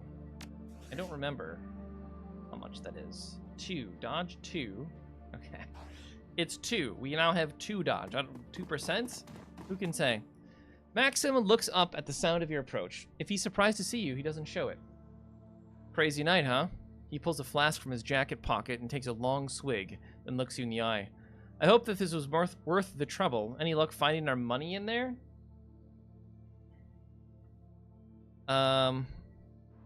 Nope, I don't think they ever had it to begin with, but I guarantee you they'll think pretty hard before crossing smugglers again. I can live with that.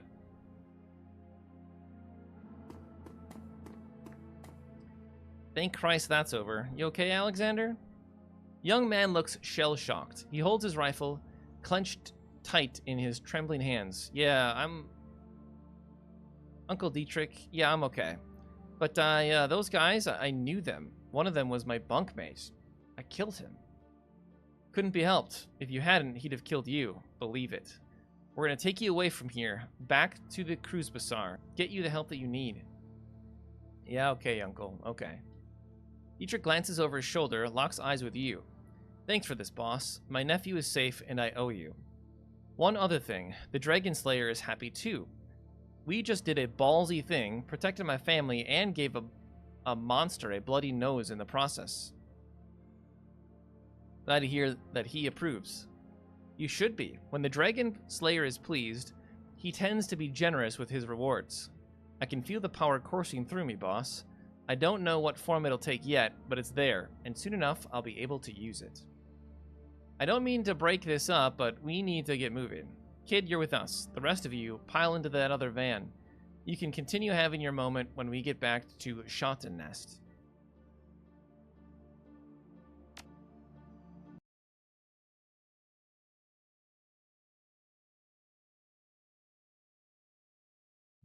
How do I get paid for these other things that I did? The U-Bahn ride home feels especially comforting today. The Berlin chapter of the Humanist Poli Club has suffered a terrible blow, and you're the one who dealt it. Volkar Stahl's plan to incite a wave of bloody violence across Berlin has been derailed. It isn't often that a Shadowrunner gets to prevent an atrocity on the job.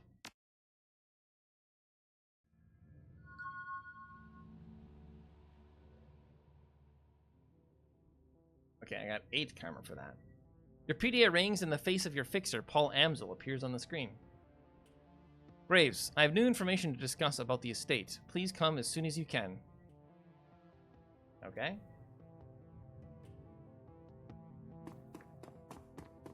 Hey, buddy. Hello again, mein Freund.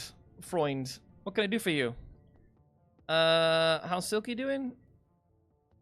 I think we already got that information. I've uncovered what Humanus is up to. You'll find the details on this datapad. This fits with Humanus' established pattern of behavior, horrific and vile. According to this datapad, Humanus compounds all over Berlin have received similar shipments. They are planning to deploy the gas tomorrow morning. I have a feeling that the Flux State will have a thing or two to say about that. Stahl has overstepped his bounds. His hubris will be his undoing. Actually, I was his undoing. Volker Stahl is no longer among the living. That is excellent news. I was not ashamed to say that I wish the man dead. He deserved whatever you did to him. And now I'm going to see to it that the rest of his twisted organization suffers in the same way that he did. You mark my words. Within the next few hours, the Humanist Poli Club is going to take a hammering that will make the Night of Rage look like a peaceful rally. I owe you a great deal. We all do. I will wire your payment to the account number that Amsel provided. Thanks. Okay. You're not looking for donations still, are you? The new library is marvelous, Graves. You've worked miracles for this organization. Our next goal is to purchase a set of Trode nets for our new work program. I have high hopes for this plan. With these devices, we can teach job skills to the least educated members of our society in a fraction of the time that it would take for them to learn on their own. With $400, we can make it... Okay, yeah, sure, whatever. This is incredibly generous. He just gave me 22,000, and he says 400 is very generous. Not a big deal, Sam. I can scarcely believe it. With this donation, we have met our penultimate goal. I will send a volunteer to the Data Haven to acquire the Trode nets. In the meantime, I will make the happy announcement to our guests. Thank you again. You'll never know how important you've been to the people I serve. Yeah. You're a true friend. Okay. How you doing? I want to hear more about the war. Damn it, why won't the world just let an old soldier fade away like MacArthur promised? You were military? Where'd you serve? Back home with the Finnish Defense Force, Jaeger Brigade. The Russians thought to come at us from the north as well as the west, through the Lapland, thinking us weaker there. They thought wrong, and the snow was painted pink on both sides of the border. Just checking in. Appreciate the effort you're making, but you've got some big shoes to fill here. I just do what the job requires. It ain't a job. Sooner you realize that, the better. Nothing stays secret for long in the F-state. The flux demands transparency. The truth will always get out, and the truth about Monica's death is now on the breeze, flowing through the streets of Berlin. Next come visitors of uncertain intent. Some may just be bottom feeders, sniffing after the leavings of the dead. Others will be hunters looking to exploit a leaderless tribe.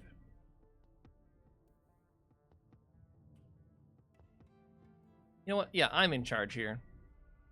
The old troll snorts but can't stifle a grin at your bravado. You do that. Even bluff and bluster can dissuade a weak-willed opponent. There are trying times ahead. Seen it before. Too many times before.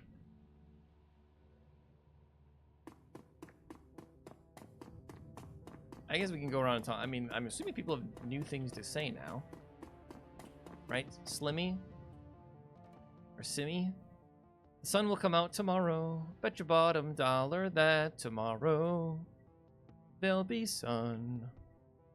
That's lovely singing, Kim. Do you like the song? It means tomorrow will be a better day. Monica used to say something like that. Like, I don't know how I keep double tapping that. I've lived many lives, but I've been an orphan more times than anything. It was the first story I found when I needed to get away. You like it here? It's good.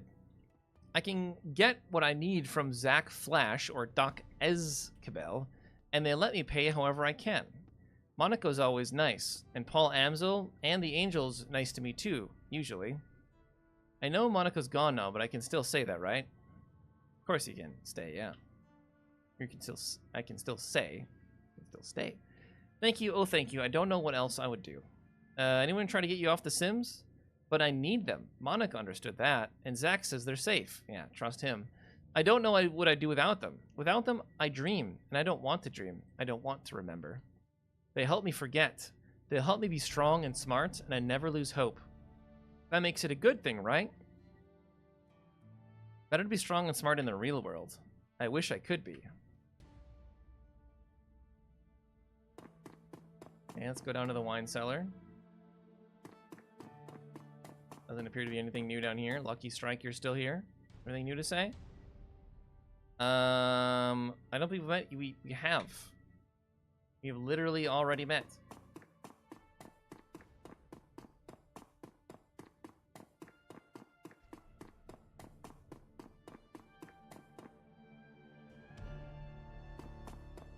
Okay. We have information we can sell now, I think.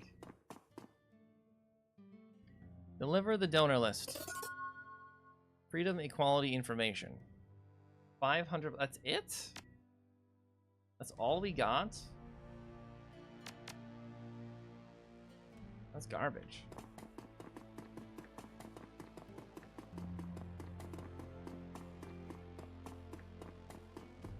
Can we afford some implants yet?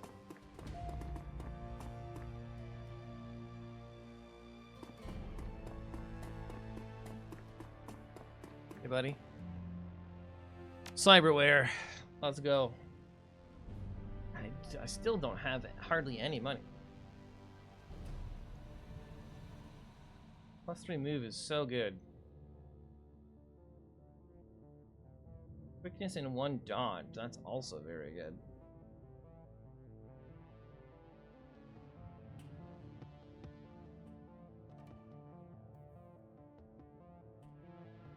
So wait, we have, what do we have in right now? We have this. Requires 0.5 essence, so we could just upgrade it so it costs less essence. Fine, we don't have enough money. We just do not have enough money still. I mean, that job gave us 22,000, but that's not ours, I'm guessing. Zach, can I get you to stop selling drugs?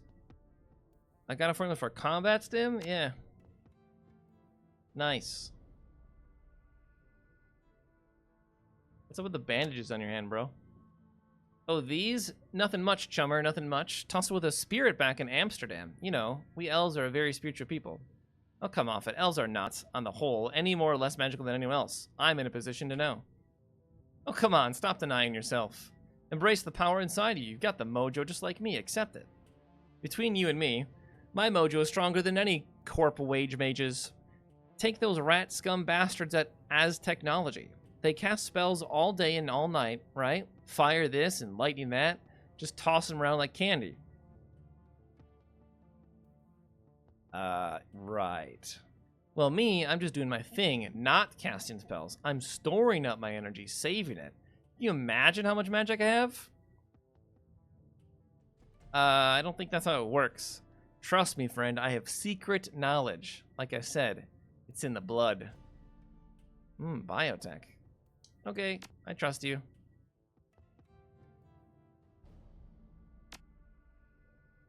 Toodles.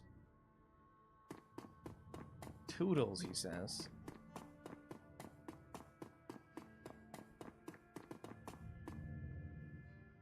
I sell you some stuff that I don't need. Grenades. Sell you these drugs that I'll never use.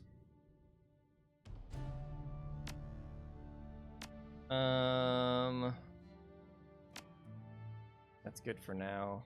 Who are you? Maintenance worker. Hey buddy, sorry to bother you, but I could use some help over here. You want to make it a little extra scratch? Sure, what's the problem? Me and my buddy Victor got called in from the next keys over. Something's wrong with the sewers around here. Your local plumbers and mechanics are all useless. Vic and I talked to him, trying to get him to give us the maintenance schedule for your sewer pumps. They just scratched their heads at us, said that the machinery down there just took care of itself. My best guess is that your pumps have shut down. Happens from time to time without proper maintenance. When the pumps shut down, the waste starts piling up, and it's causing some pretty major overflow problems downstream. And what do you want me to do about it? Well, Victor went down to the sewers while I was getting stuff out of the truck.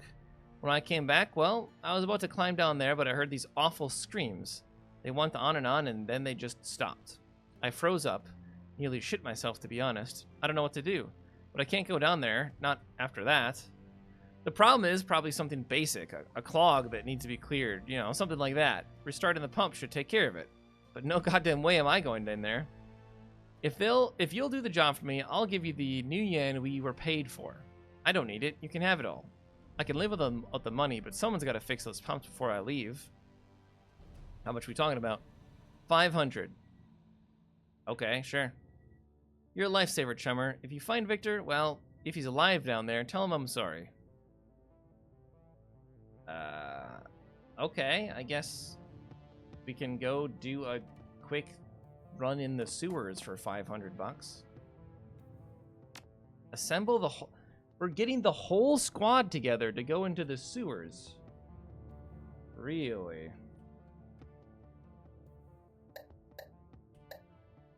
Whole crew, huh? We'll take you and you. It's probably just the same crew.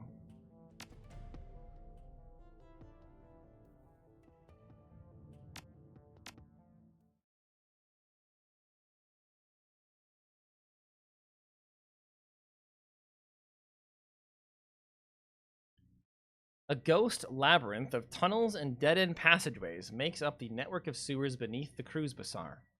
You climb down the ladder into this shallow underworld and reel at the wave of foul smells that washes over you, clogging your sinuses and saturating your clothing. As your eyes adjust to the light, you find yourself standing at the edge of a narrow tunnel of murky gray-green water. The rush of the churning water echoes down the tunnel. You catch a flash of motion in your peripheral vision. Something man-sized, moving fast, flitting across the far end of the tunnel. You strain your eyes to see it, but to no avail. The thing, whatever it is gone. Okay. I have nothing in my inventory anymore.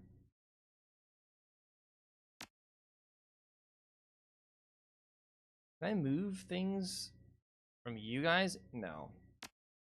That's fine, whatever. We got 10 points we can spend. Level that all the way up.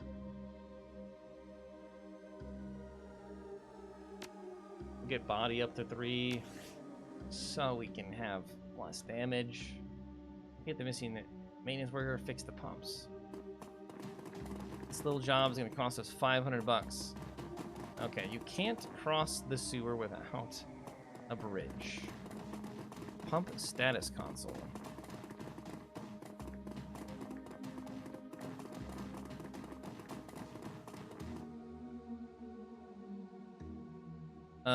Access the pump status. Pump 1 is stopped. South turbine water flow failed. The south turbine has been deactivated. Steady water flow is pump test running past. The pump is operational, but not receiving full water flow from the south. Okay. So, Something's clogging the south. So pump 2. Pump test running failed. The pump is clogged. So pump 2 is clogged. Okay.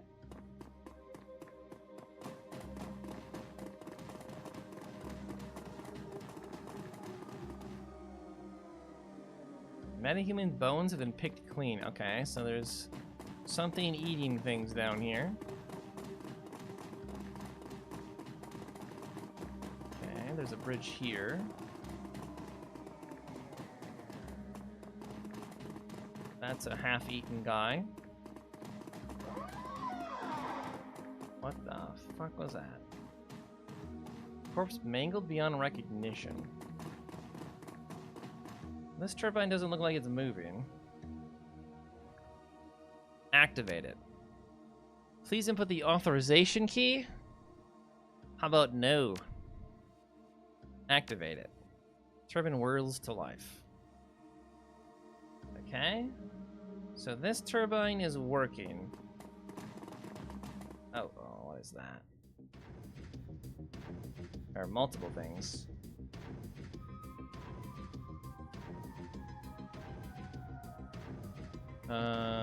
Feral ghoul. I would like to move.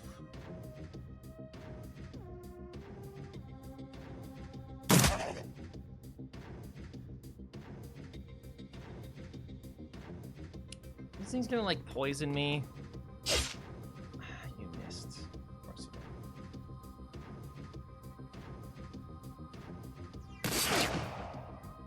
Of course you missed as well.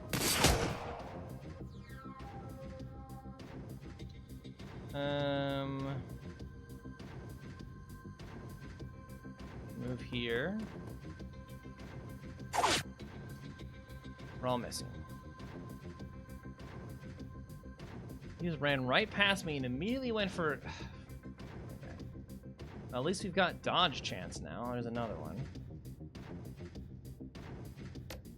Just unload on this guy right in front of me. You hit 1 of 4 shots. I don't think that guy's diagonal to be hitting him, is he?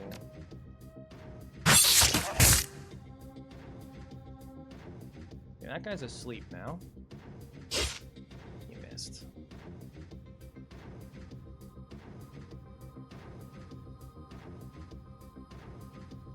Is it gonna hit my ally if I shoot this guy? No. But you still missed.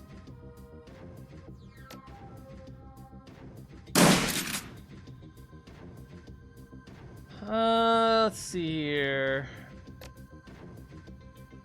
Let's do one of these. You missed. Infection.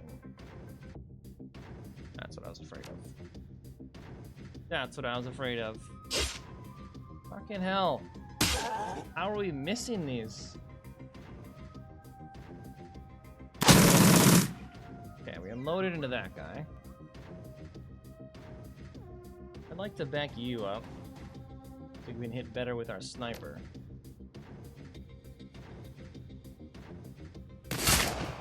Oh, huge shot. Huge shot. AoE, which is 12 damage and 1. Will that hit my allies?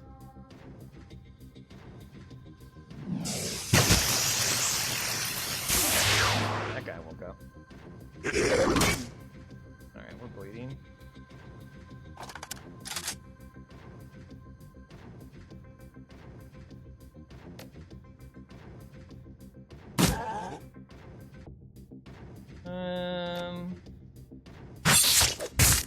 How are you missing these at 70%?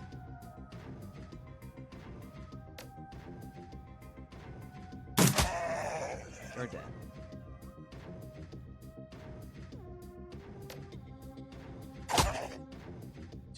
Two damage? Why did we invest into these stupid throwing knives? Okay, Okay, they're all trying to go after Graves right now.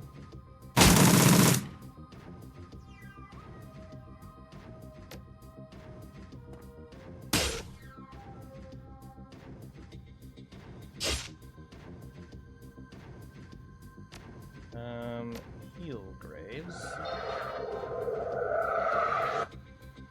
And then kill this guy? I mean, maybe he dies to the dot.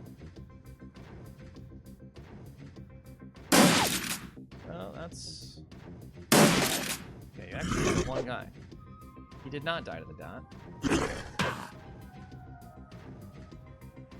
Let's see here. You're dead. You missed. Okay, nice.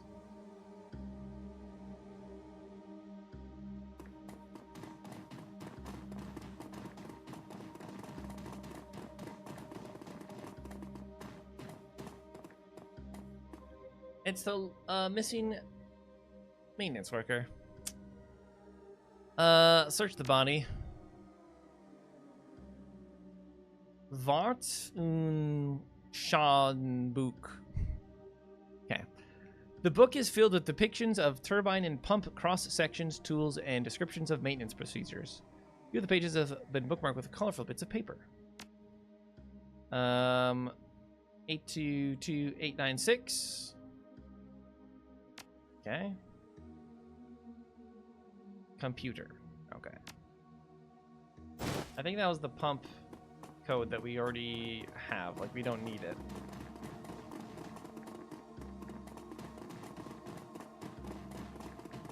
Freaking ghouls. Can we go back to this pump first before we go anywhere else? Was that the clogged one?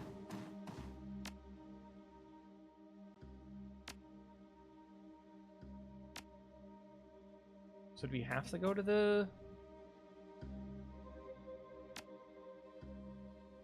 Okay, so we have to go to the central one.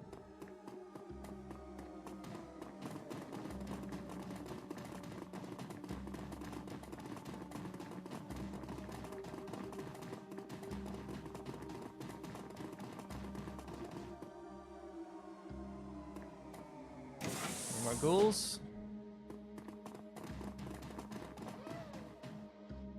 What's that? Ghouls. That's what it was. Okay, that looks like it'll explode and do bad things. I'm gonna back away over here. And then... Oh, we can't shoot that. I thought for sure that was something we could shoot.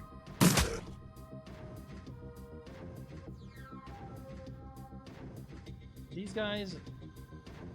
I don't think they're next to each other. How did you miss 73% twice in a row? It's actually insane to me.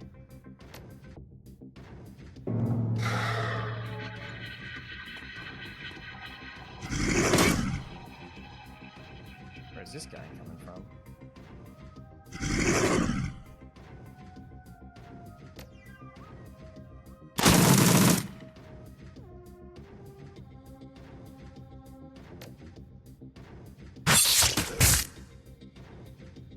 These guys are pretty tanky.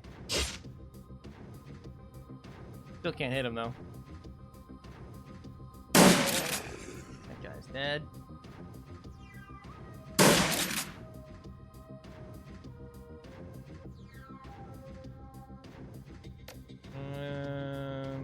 No wounds. No wounds. Heal your wound. This guy's asleep and we're missing him.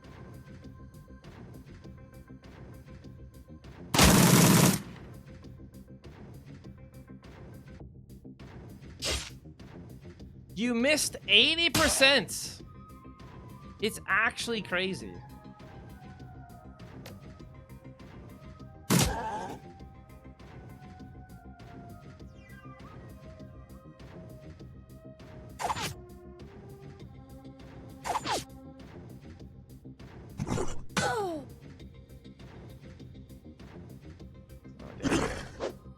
More than one over there.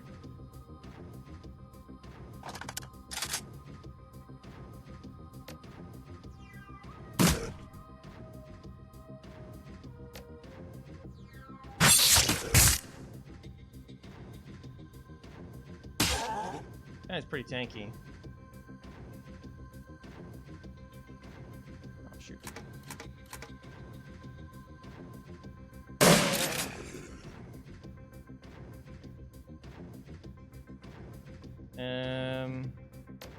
More AP for you.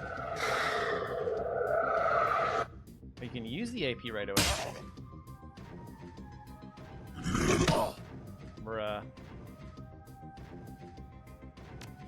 Heal again. You healed 2. You healed him for 2. That was a big damage.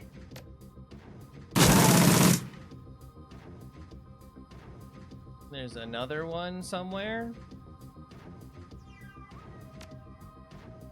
Oh, I literally thought he was dead. Cool. Now we're actually pretty injured.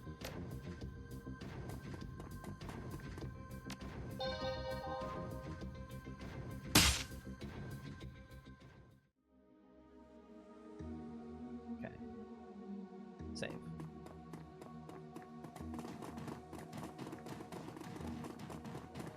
What's this?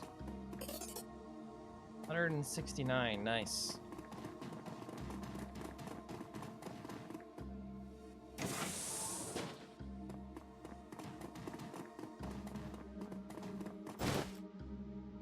And just drugs in a random closet.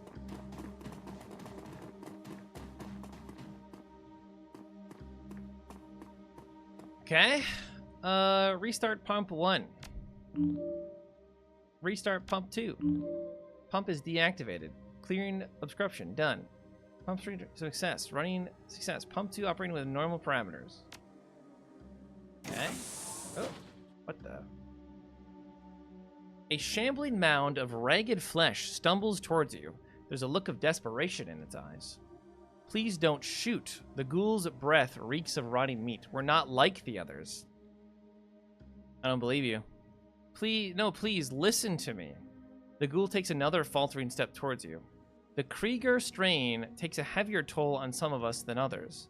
Many of my kin have been driven mad by the virus, but I am still sane. What are you talking about? Of HMHVV, the virus that has infected us, that has twisted us into this. We are not monsters, sir. We are people with an illness, incurable for now, and yet some of us cling to hope. You may think of us as lepers, if you wish. Keep talking. We've lived down here under the Cruz Bazaar for years. For all that time, this place has provided a refuge from the world above. We traded our labor for sustenance, both for ourselves and for our feral brothers, and we survived. Who is laboring? For who? Who's hiring you? But now our food supply has been interrupted, and the feral ones have gone mad with hunger. They're a danger to everyone, even us. You worked for food. Yeah, who was feeding you, and what were they feeding you? The doctor, a topsider from your Cruz Bazaar. He kept us fed. The contract guaranteed it. Under the terms of our deal, we maintained the pumps that keep the Cruz Bazaar's sewage flowing. In return, the doctor gave us medical waste to eat.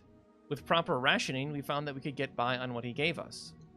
The Decker monitored both sides to ensure our mutual cooperation, but with her death, the doctor has reneged on the deal.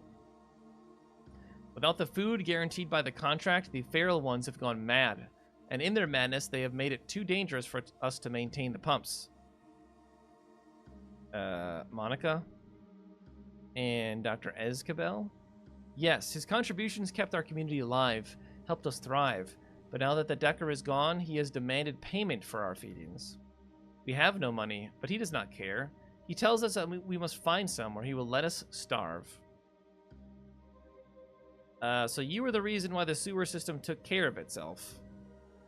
Yes, in truth, we would still work on the pumps even without the doctor's payments. We love our occupation. It helps us to feel human. But the changes wrought by the Krieger strain require us to eat human flesh. If we don't, we wither and die. Without regular feedings, we have no choice but to hunt for our food. We have a solution to your problem, do we? Yeah, I'll talk to the doctor. Yes, perhaps you can convince him where we could not. We have a comm link provided us to by the Decker. It is a direct line to the office. If you call him, he will answer. I mean, they're little undead. I don't know if I necessarily care to keep you guys alive.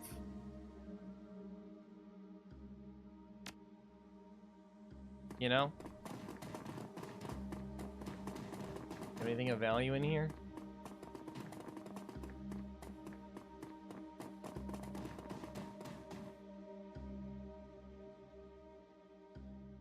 There's a series of staccato clicks as the connection is made. Dr. Esquivel's voice pours into your ear. It's thick with a blend of irritation and insolence. If you're calling me to beg again, you might as well hang up now. I've been bled by you people for too long now. There are plenty of chop shops and organ leggers out there who'd pay good money for... Let me cut you off right there. This is Graves, Dr. Esquivel. Graves? What are you doing on this line, my friend? I just had a very interesting conversation with some of your long-term customers. I don't know what those things have told you, but they are not customers. They never paid me a thing for my service, and... It's all right, Doctor. I'm on your side as much as theirs. I agree that you deserve to be paid. But if you agree with me, why did you call?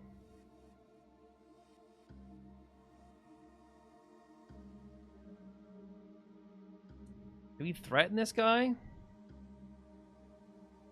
Let's broker an agreement. Alright, you've piqued my curiosity. I'm not an unreasonable man. Go ahead and make your pitch. The ghouls can't offer you money because they don't have any, but maybe they could pay you in a different way? What, like the barter system? I don't think so. I can't imagine what a bunch of sewer-dwelling monsters would have much of value to trade. They're people, Doctor, not monsters. They've already been working for their meals. Maybe you could come up with other things for them to do. That is an interesting suggestion. I might be able to work with that. I'll tell you what. You tell their leader that I'll continue feeding them. In return, they'll keep the sewer maintained like they used to, and they'll agree to do odd jobs for me when I call. What kind of odd jobs are we talking about? The sort that a pack of bloodthirsty ghouls might be good at. Use your imagination. You know what? Deal. That's fine. Very good, and tell them I'm looking forward to working with them.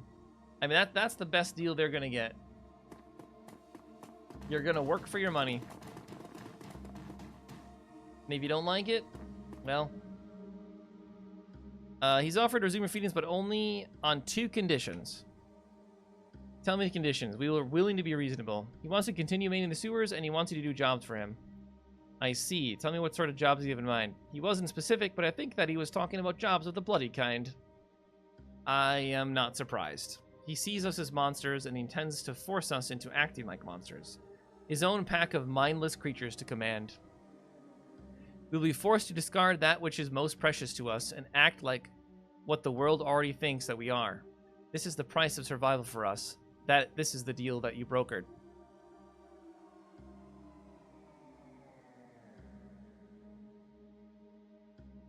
It isn't ideal, I know, but then again, nothing ever is. Well, I suppose that I must thank you. Please leave us, and please do not come back. Again, it's kind of like, whatever, buddy. Like, I could just murder you now. Regardless of the amount of humanity that you have left, there is no cure, and you have to eat human flesh. Like, sucks to suck. Do I have any other things down here to do? No. Okay.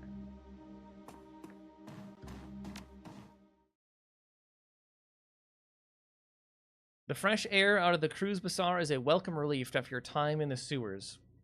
A cool breeze drifts across the street, carrying with it the smells of food being prepared, cheap alcohol being poured, and fires being lit against the cold. The stench of the sewers, however, still lingers in your nose, a bad olfactory aftertaste. At least the pumps are working again. Sewage overflowing into the streets would certainly smell far worse.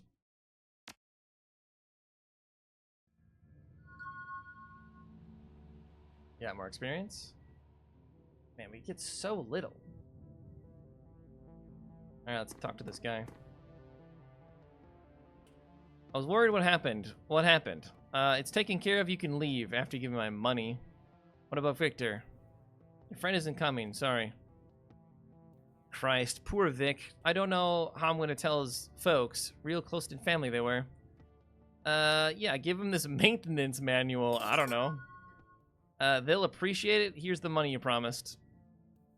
I don't know why they would care about that. Okay.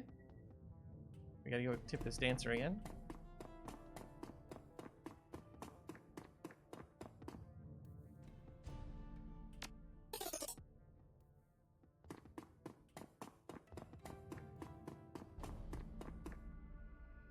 We've got experience points to spend. I think we level you up to 5 so we can get this as well. There's so many points. It's 5 plus 5 plus 5. Does not really seem worth it, but it is what it is. We still haven't even, like, talked to everybody. Or anything new in here. Hold a moment. I'll call Algernon for you. Curious, when I look at you, I see red. She nods and the frown slowly falls off her face. Her voice becomes dreamy. Red, splattered like paint across great metal arms. Small rooms drenched in it, with droplets oozing down from the ceiling. Pretty. That was an awfully strange way to open a conversation. Was it? Then I'm sorry, I didn't mean to offend. I'm merely commenting on what I see. Huh. How about that?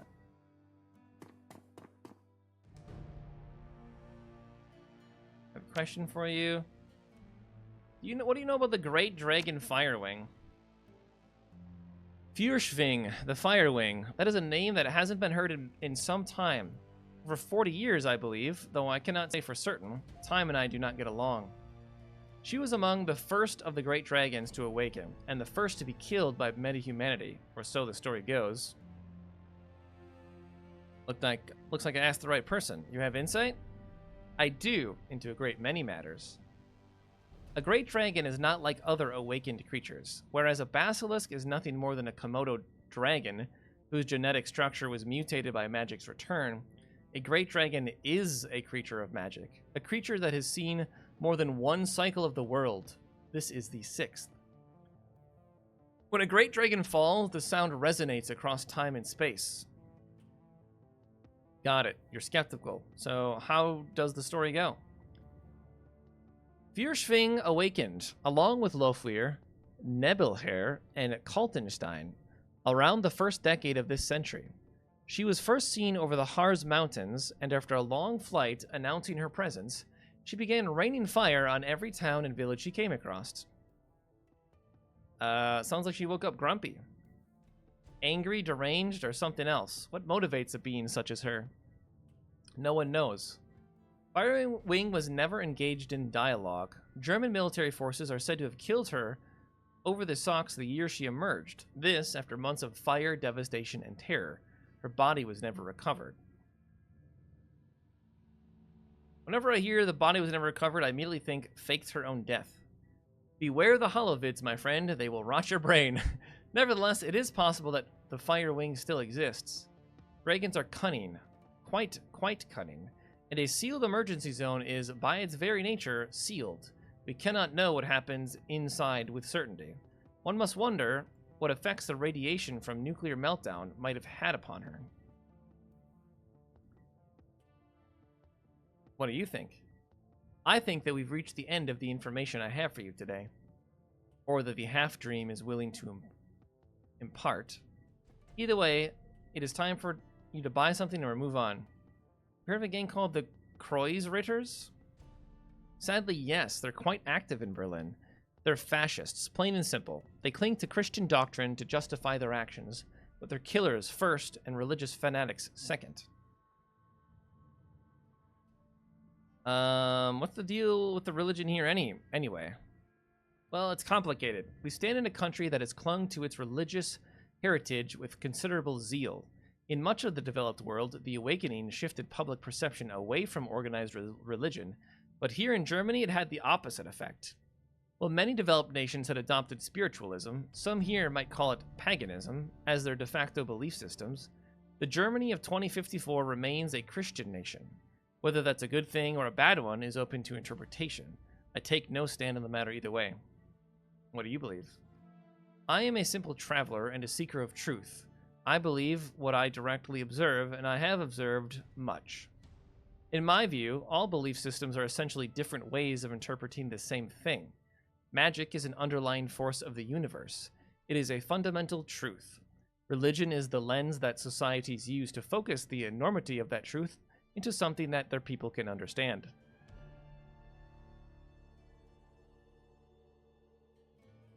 What is the source of magic? Where does that truth come from? You ask questions that have no answers, young elf. My experience leads me to suspect that magic is its own source. You may, of course, choose to believe differently. It matters little to me either way. Well, thanks for sharing. You're most welcome. Anything else? What are you selling? Whatever it is, I don't really care for it. Actually, you might have some armor I want. I wish I could see what I'm wearing right now. I can't. Oh, wait. Nope. Can't see what I'm wearing right now. Take these drugs.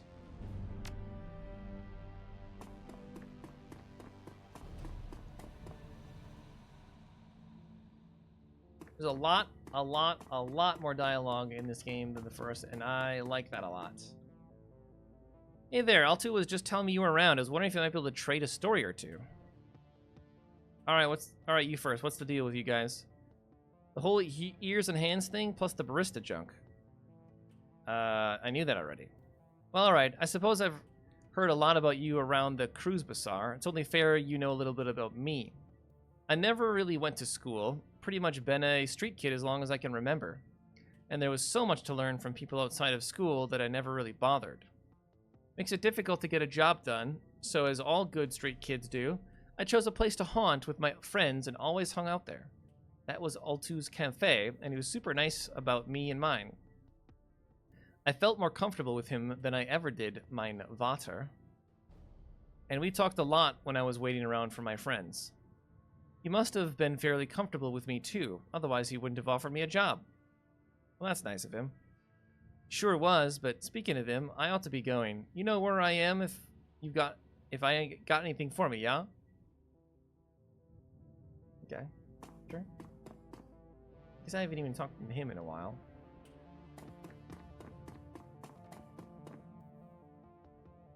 I'm told you've been quite busy of late, O Wanderer of the Shadows. My street rats tell me that business is picking up. Is that the man who is taking over for Monaco? Who does it look like, your rotundity, the Pope from the Vatican? Give him a soy calf, a big one, and put it on my account. I like the cut of his jib. A large soy calf? My, you are the generous one, Goldschmidt. Are you sure you can afford such a gesture? And a scone. I was going to say, and a scone as well. Nothing's too good for him. As you desire, O ample one. The man is a moron, but he eats his weight in baklava and pastries. So who am I to care? Okay. Yeah. I don't know if we should actually head back to the safe house or if we should do all of our side quests first. Whatever happened to this drone that you were repairing, by the way? Got that drone fixed? I do. There's a complication. What is it? This drone's got a custom AIOS stack on it. Someone wrote a code that sits on the bootloader and configures the drone to only accept commands from a specific user. The thing works like a computer virus, so there's no way I can rip it out unless I get another brain from this model of the drone. Before you ask, yes, I looked into that. Problem is, this is a stolen corp drone. a discontinued model of a stolen Corp drone. There are no parts for this thing on the market around here, so unless you know who locked this thing up so tightly, you're not going to get more than use out of it than a doorstop. All right, well, I'll ask around, thanks. Oh yeah, actually, I am gonna buy some programs. I'll get a heal. Okay, you got level 2 stuff now, so we'll get a heal. I definitely need the attack one. The dot one we'll get for sure.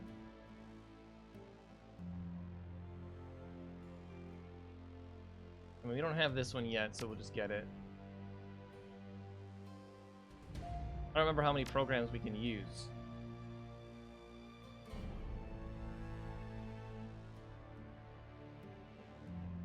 My game's frozen. Oh, my whole PC was frozen. I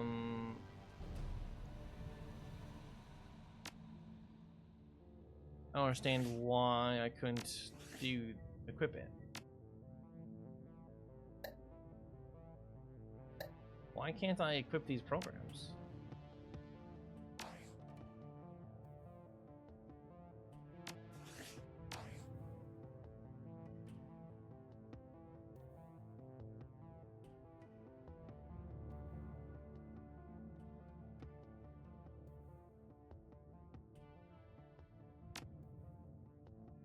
I mean, I have this thing installed on me, which should allow me to have 4 programs. Can I not? Maybe I can't equip them until... yeah, I can't equip them until we actually go into the Matrix, right?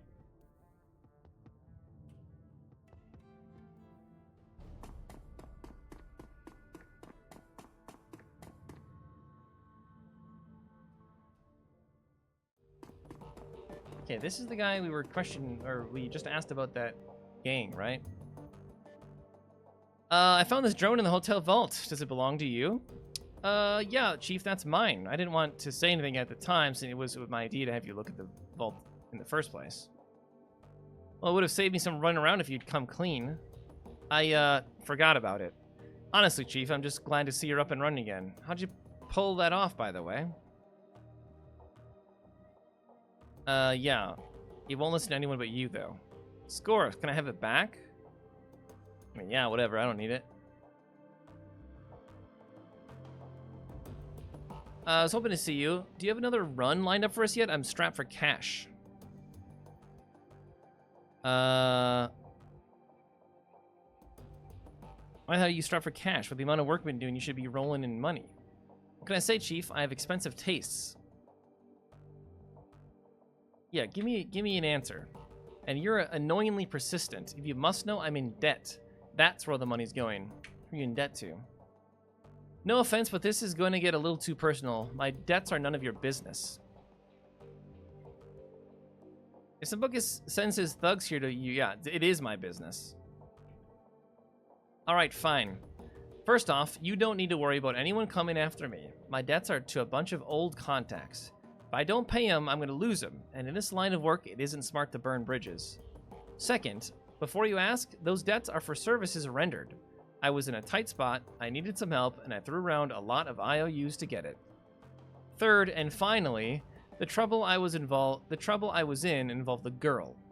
I'll tell you about it if you ask me to, but we're verging deep into personal feelings territory. So if you don't want to hear me sob over my ex-girlfriend, you'll drop the subject now.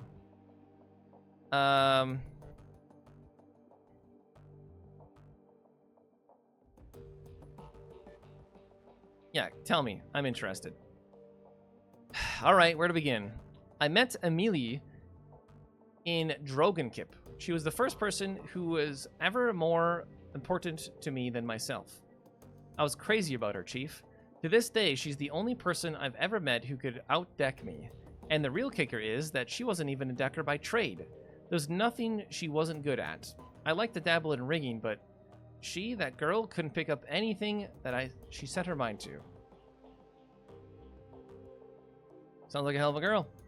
She was. She made things right. No matter how stupid I was, no matter how I got myself into, what I got myself into, she made it right. I don't think much of many people, Chief. Emotional attachments aren't really my thing. Love seems like a diluted word these days, so I won't waste it on Emily. Let's just say she was important to me. And then I lost her. I didn't know what was happening. It came out of nowhere. One day she was just gone, along with most of my decking gear. The only explanation was a handwritten note on old-fashioned paper. Leave me alone. That was it. We've been together for years, and that was all she left me. That and this beat-up old cyber deck. Naturally, I freaked. We'd had our share of arguments, but we'd never had a huge blowout or anything. I couldn't think of anything that'd drive her to do a thing like that. Mostly, I felt hurt, so I searched for her, in the real world and in the Matrix. And when that turned up nothing, I started tapping my contacts, and that was when I started racking up debt. And you found her? No, she's gone, without a trace. I looked high, I looked low, I poked into everything I could think of, and my contacts did the same. She's gone, Chief. At this point, I've accepted that, but I still have to repay those debts.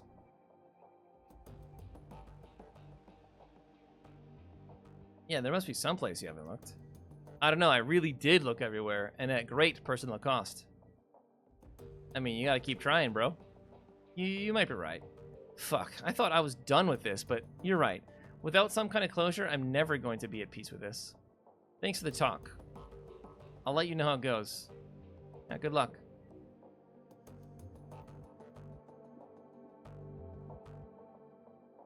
Any thoughts about the last run? I guess, I mean, he wasn't even on the last run, but I'm assuming the last run really is like the main story last run. Why would we watch more DVDs? Hey, Dietrich, how you doing? How's Alexander holding up? He's a good kid, that nephew of mine. Give him some time and he'll shake Stahl's programming.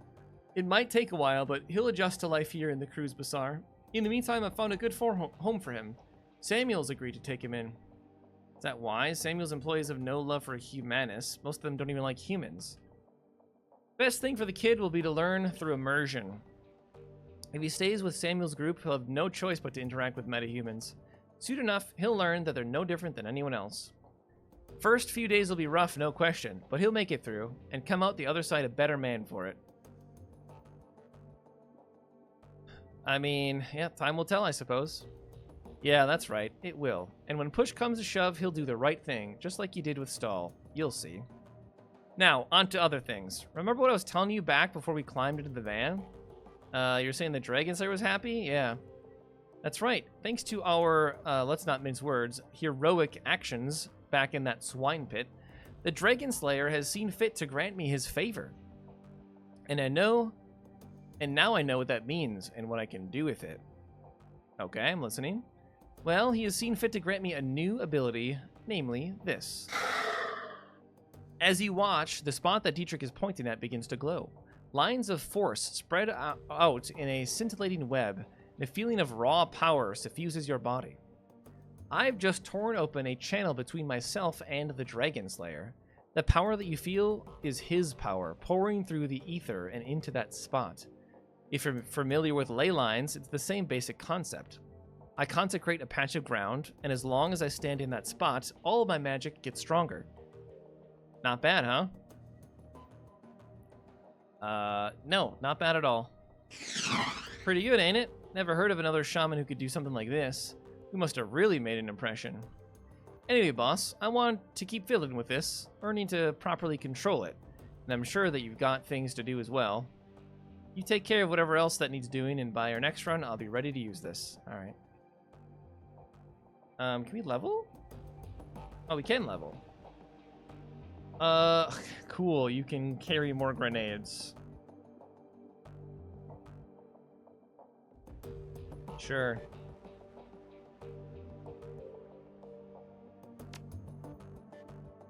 Oh, could I have changed my other option? No.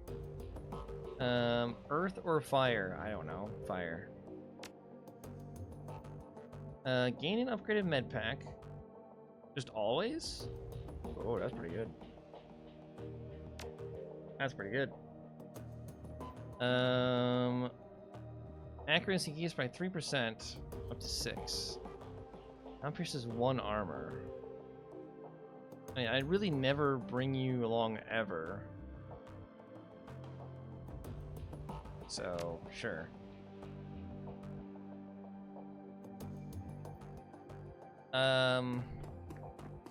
Is there ever going to be anything new with you? Pet.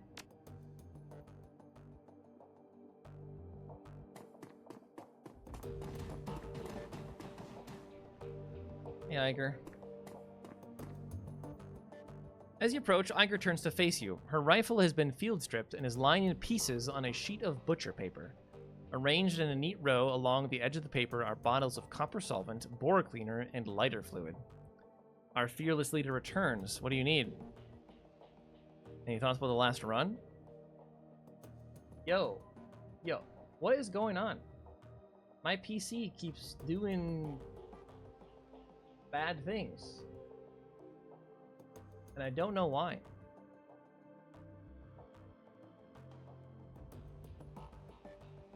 Let's hope that doesn't continue, otherwise we're gonna have to be done for the night.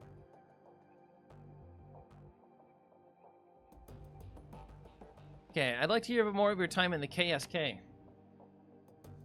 No, I'm not in the habit of sharing war stories, Graves, not with people who've never served. What, do you think I wouldn't understand? No, it isn't that. You've been under fire before, you'd get it. But I don't share war stories with civilians. You may be a Shadowrunner, but you're never a soldier. Doesn't have to be a war story, I just want a better idea who I'm running with. Alright, Graves, you win. I owe everything to my time in the KSK, from my street name on down. So, you tell me what you want to know, and we'll see where this goes. Yeah, we're definitely going to choose, like, the wrong option. Tell me how you got your street name. Back when I was in basic training, a fellow recruit made a vulgar joke at my expense. He said that it reminded him of the north face of the Eiger in the Bernese Alps. Huge and beautiful, but dangerous to climb. His tone left little doubt as to what sort of climbing he had in mind.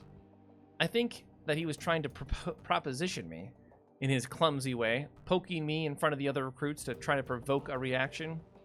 Anyway, he got one. I broke 3 of his ribs and the name stuck. Remind me not to proposition you. A frown crosses her face. Either you're trying to be cute or you've completely missed the point. Neither would surprise me. I didn't break his ribs because he propositioned me. I'm not a goddamn savage. I put that recruit down because he demeaned me, and he did it in front of our peers. Calm down, I was just joking. Funny, that's exactly what that recruit said as he was being dragged off to the medic's tent. It was just a joke, I didn't mean anything by it. I was never reprimanded by the top brass, though. They knew what I was, or they knew what I knew. Whatever that recruit's intents, he put me in a situation that required a response. Okay, yeah, you're right. You might mean that, or you could just be trying to de-escalate the situation. You tell me, fearless leader. You want to hear what I did, why I did what I did, or would you rather just drop it? Because there are plenty of other things I could be doing right now. Yeah, tell me. Alright, I will. As soon as that idiot made his little joke, it was a foregone conclusion that I was getting saddled with the name Eiger. My only choice in that matter was whether it happened under his terms or under mine. If I hadn't broken that twit's ribs, the name Eiger would have meant a difficult sexual conquest to a whole barracks full of recruits. That's what I would have been to them. From that point on, my own accomplishments be damned. Thanks to what I did, my new name meant the troll who doesn't take shit from anyone instead. It's a name I'm proud to go by, and I've hung onto it ever since. A word of advice to you, Graves. If anyone ever puts you in a position that he put me in, if he demeans you in front of your unit, whatever his intent, the appropriate response is to put that person down hard. Out in the field, nothing will kill you faster than losing the respect of your team.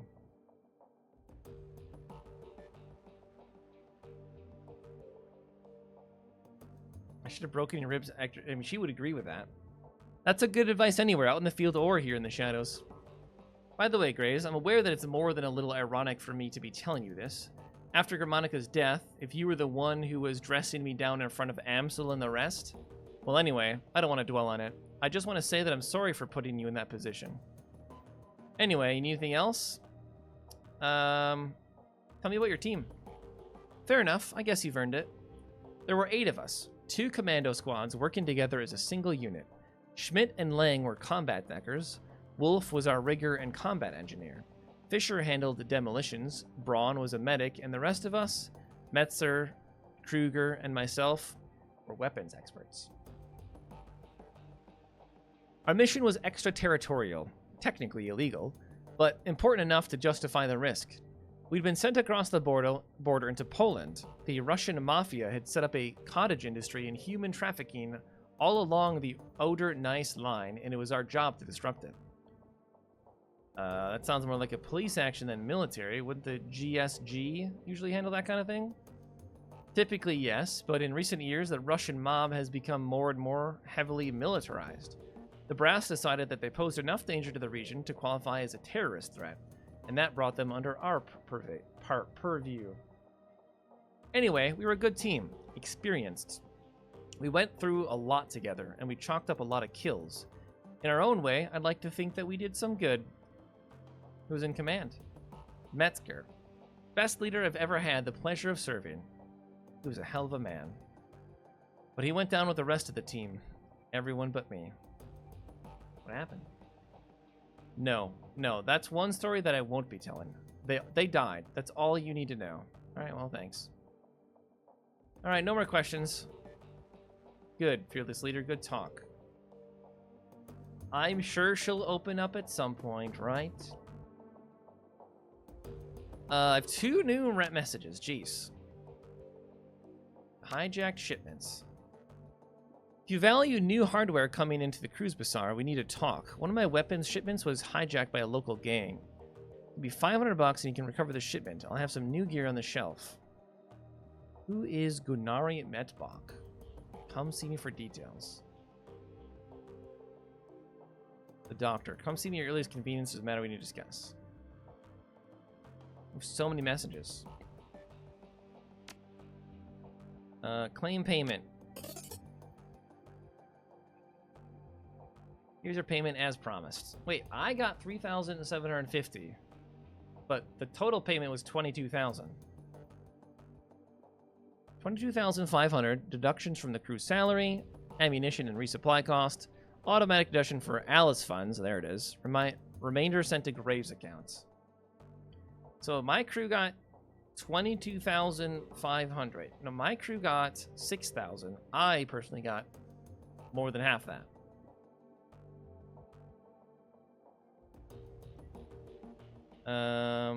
Pending prototype extraction. You'll find the complete transaction of my conversation with Air Schmidt, a potential client. Okay. Choose whether to accept it or not. Air Schmidt provided me with a device to assist you on the run. He calls it a little black box. Apparently, used to compromise the power and security systems of the run site. If you opt to take the job, be sure to take it with you. Okay, Schmidt. I have a job for your team, a simple matter. Judging by what I've heard of your team, I imagine they will be well suited to the task. The interests that I represent have learned that AG Chemi Europa is working on a company-wide project, something very secret, very new. Reliable sources inform me that they're keeping a working prototype of this new venture at their Berlin facility. And we need to acquire the prototype? Naturally. What is this project? If you want my team to grab the prototype for you, they'll need to know what they're looking for. I'm not at liberty to say. I can tell you that the prototype has been branded MKVI. I can also tell you that your team will find it on the 25th floor of the Berlin facility, in the office of one Albrecht Haushofer. Further, I can assist your team in disabling building security and gaining access to the 24th floor. From there, however, they will be on their own. Such vagueness can be dangerous. I will not commit my team to a run without a better understanding of what the job entails. Facing such danger is the purpose of a Shadowrunner. Your team will be rewarded handsomely for their services. My employers have set aside 20,000 for the job. Make it 25 or look somewhere else. 22,500. Final offer. Okay. Houseoffer's office will be locked behind a vault door. The lock is old-fashioned, of the mechanical variety. I'll provide your team a copy of the key and a little black box that can be used to override a variety of building systems. Your team will enter through the facility's underground garage. When your team has acquired the MKVI, have them exit through the same garage. I will have a van there waiting to extract you. Good luck. All right, accept.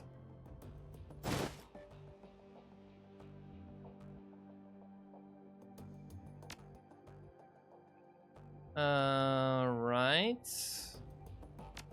The Alice Fund is there. Deposit $5,000 for my own wallet? No. Shadowlands. Post things for sale. The safe house list.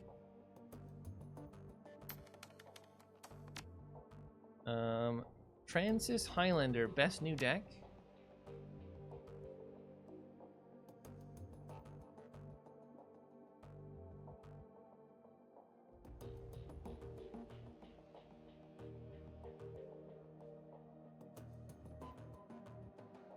Help drowning in junk messages.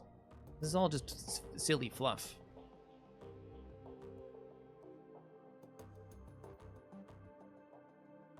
An ad bot is keyed into your deck.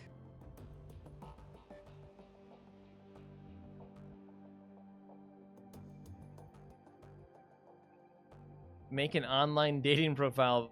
Yeah, big mistake. Big mistake.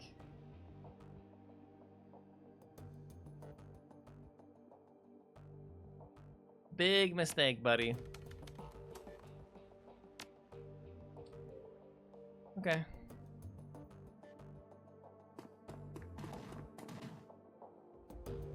So many options, or so many things to do. How you doing? Golden as always, no problems here. If I didn't know any better, I'd think you were warming up to me. I suppose that you might say that. I don't talk to many people. It just doesn't seem to be worth the effort. I don't really feel much anymore, not since this. If that's true, then why are you still talking to me? I suppose because you've shown an interest and because you haven't let me push you away. I don't want to mislead you, Graves. I still don't feel anything, not warmth or friendship or even trust. But I can appreciate the effort you're making. It's something new and it's worthy of exploring.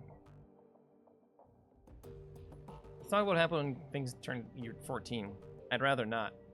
Why not? Because I don't see a reason to. The memories are unpleasant and dredging them up doesn't serve any purpose.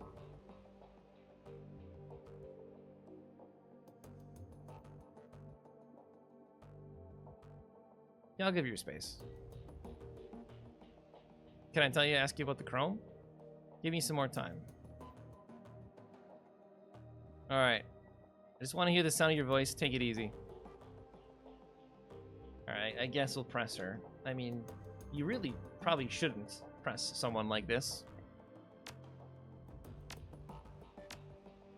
I suppose that's true. Feeling discomfort is better than feeling nothing at all. Alright, here's the deal. I'm going to talk. You listen. When I'm done, I'm done. No complaints, no arguments, and we'll see what happens. Deal? Deal. Right.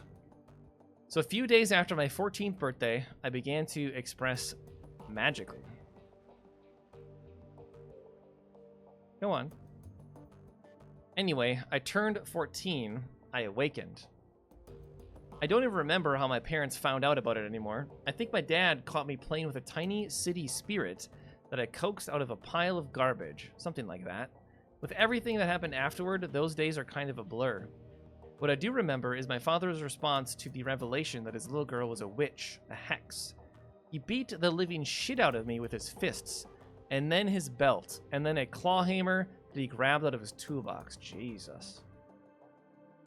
All the while, my mother was screaming and flailing at him. She took a couple of licks with the hammer, too. I'd very much like to murder your father. It's a common sentiment, believe me, but I appreciate the thought. So finally, after what felt like an hour, Dad stopped tuning me up with the hammer. I had broken ribs, a busted arm, I couldn't see out of my left eye, and my entire right side was covered with one giant bruise. I was bleeding all over the place, making a real mess of the carpet. The old bastard spat on me, his bleeding, crying daughter. He spat on me and told me I was des Teufels Uhr, the devil's whore. Then he kicked me out of the house. As I was crawling away, my father told me that if he or any of his Kreuzritter brothers ever saw me again, they treat me as the Berlin chapter treats the enemies of God. If you're not familiar with how the Kreuzritters here in Berlin deal with heretics, it's decidedly less pretty than what my dad and his buddies did to their victims. I got the hint, and the next morning I hitched a ride out of Stuttgart.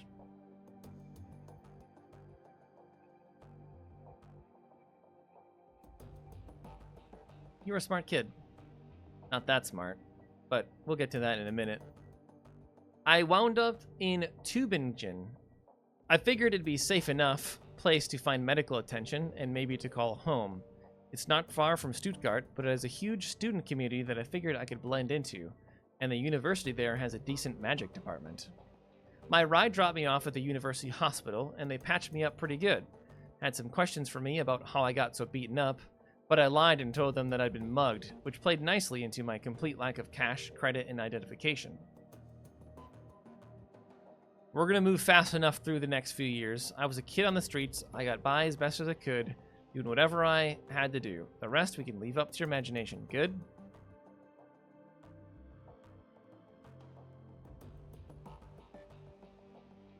Of course. I only need to hear what you're comfortable talking about, nothing more. Good. Thanks. So anyway, I lived on the street for a few years. Got used to being hungry all the time, got used to getting rained on, got by. I was painfully aware that I had magical talents, but without any kind of training or guidance, I didn't really know how to use or develop them. Truth be told, they scared me, so I more or less ignored them. So it just sort of went like that, until a few days after my 17th birthday. Then I met Marta, and everything changed. Marta was a sweet girl. At first, I took her for a street kid, like me. Her clothes were a little ratty, and she seemed comfortable being near me. But she also looked well-fed and happy, and those were two things that I hadn't been in years. We started hanging out, and before I knew what was happening, I was in love. There was a genuine attraction between Marta and me, I think, but I also think that a lot of my affection for her came from the fact that she was the first person in years to give a damn about me. She cared, and I loved her for that. Keep going. Marta told me about a place where she'd been hanging out. She invited me to join her there. It was called Führerstel, the fireplace, and it was sort of a commune for dispossessed youth. It turns out that a lot of the street kids I'd known over the years had moved there. The way that they disappeared, I assumed that they'd been kidnapped or killed, or had gone back to their parents, but they were there. But there they were. I remember being kind of angry about it, like, how did everyone get the memo about this but me? Marta calmed me down. She was good at helping me work through my feelings, and I wound up following her to Führerstel. To a street kid, it was basically paradise. The owner, a guy named Harrow, had set up this little farm just outside Tübingen in the Schönbuch Forest. The Schönbuch is officially a nature park, but not many people go there nowadays. Too much fear of paranormal animals, I guess. Anyway, park or not, it was plenty big enough for us to hide in. It was also safe and pretty, and the farm was well stocked with food. Most importantly, Führerstel gave us a sense of community and stability that we'd never had on the street, and we loved Harrow for that. He became like a surrogate father to us. That's enough for now. I need to process all of this, and I don't want to continue forward until I've had the chance to do that. I know that this all happened years ago, but I guess it's still pretty raw to me. So I'm going to ask you to give me some space for a while. We can pick it up later. Okay. What about now?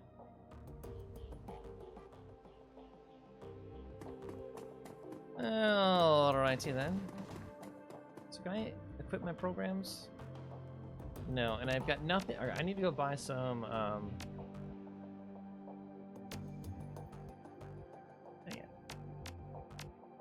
I probably need to upgrade this. And I need to go buy some med packs.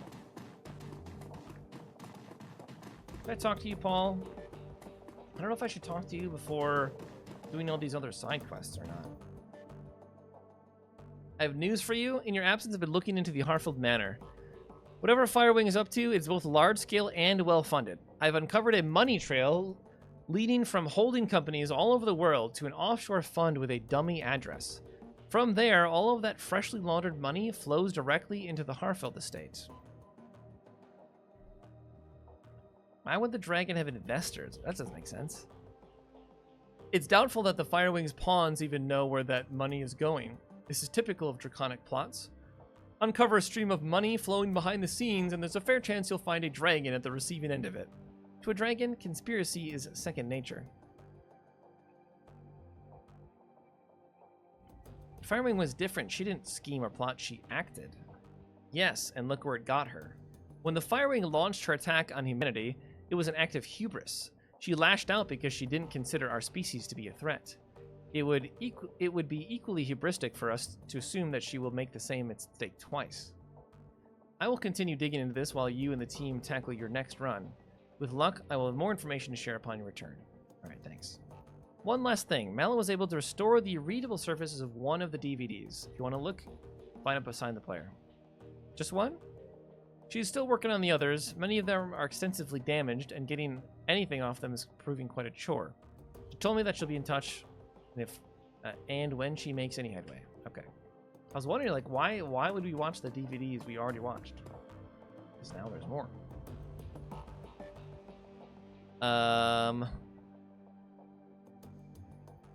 Load the second DVD. Oh gosh, here we go.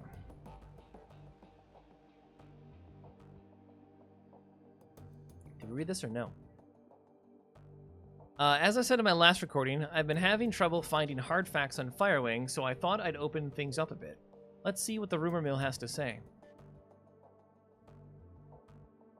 Well, that was enlightening, assuming that any of it was true, that is.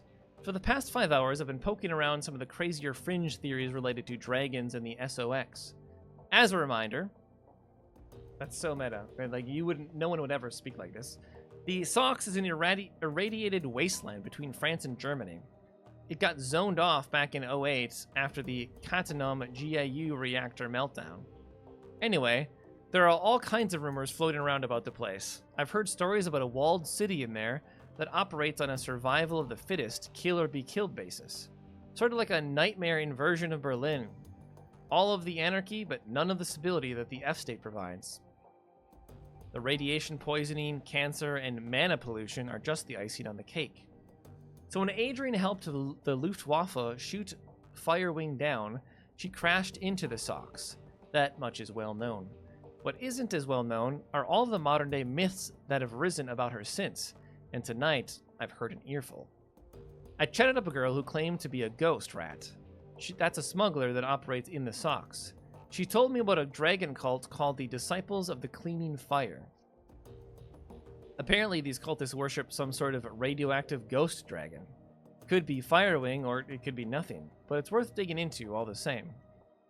Another thing that my little ghost rat told me, the popular rumor in the SOX is that Firewing's astral form was, I guess you'd say, mutated by all that background radiation. Some of the glowpunks out there say that she's shed her body like an old coat. Others say that she's trapped, doomed to languish as an intangible radioactive ghost. I don't know how much credence to give any of this. After all, I don't have any proof that my ghost rat is even a ghost rat. She might be, but then she could also be a run-of-the-mill glowpunk. Or maybe she's just yanking my chain and she's never been into the SOX at all. Who knows? Well, it's food for thought anyway. I don't know whether the thought of some radioactive ghost dragon thing is any scarier than a genuine dragon is, but it's interesting all the same. Now the big question is, will any of this get me any closer to finding Adrian? I'm going to go on a limb and say no, but you can never tell. Alright, let's continue thinking outside the box. After the Dragonfall, the great dragon Kaltenstein came flying into the SOX to rescue Firewing. But he was driven off, some say killed, by Lofwyr and Nebelher. So what if there's another dragon involved in all of this? Alright, so let's run down the list of major dragons that could be helping her. First, there's the Golden Worm, Lofwyr, the CEO of Seder Krupp, and quite possibly the single most dangerous being on Earth. Lofwyr's a local boy, so he'd be in a position to help Firewing. He certainly has the financial capability to help her. He could send a small army into the Sox if he wanted to. So he's definitely got the means, but I can't see how he'd have the motive. He actively prevented the Firewing's rescue back in 2012, after all. Same thing is true for Nebelher, so let's scratch the both of them off the list. We've got Aiden, the Great Cyrus. He's operating out of Turkey. By all accounts, he's not a fan of Lofwyr. They're actively competing for territory in the Middle East. So I suppose that could be considered motive. Reviving the Firewing might cause problems for the Golden Worm. But why would he risk a war with Seder Krupp by straying into Lofwyr's territory? Again, I don't think it's likely. There's Seldir out in Wales. He's pretty heavily invested in Transys Neuronet, so he's got the money.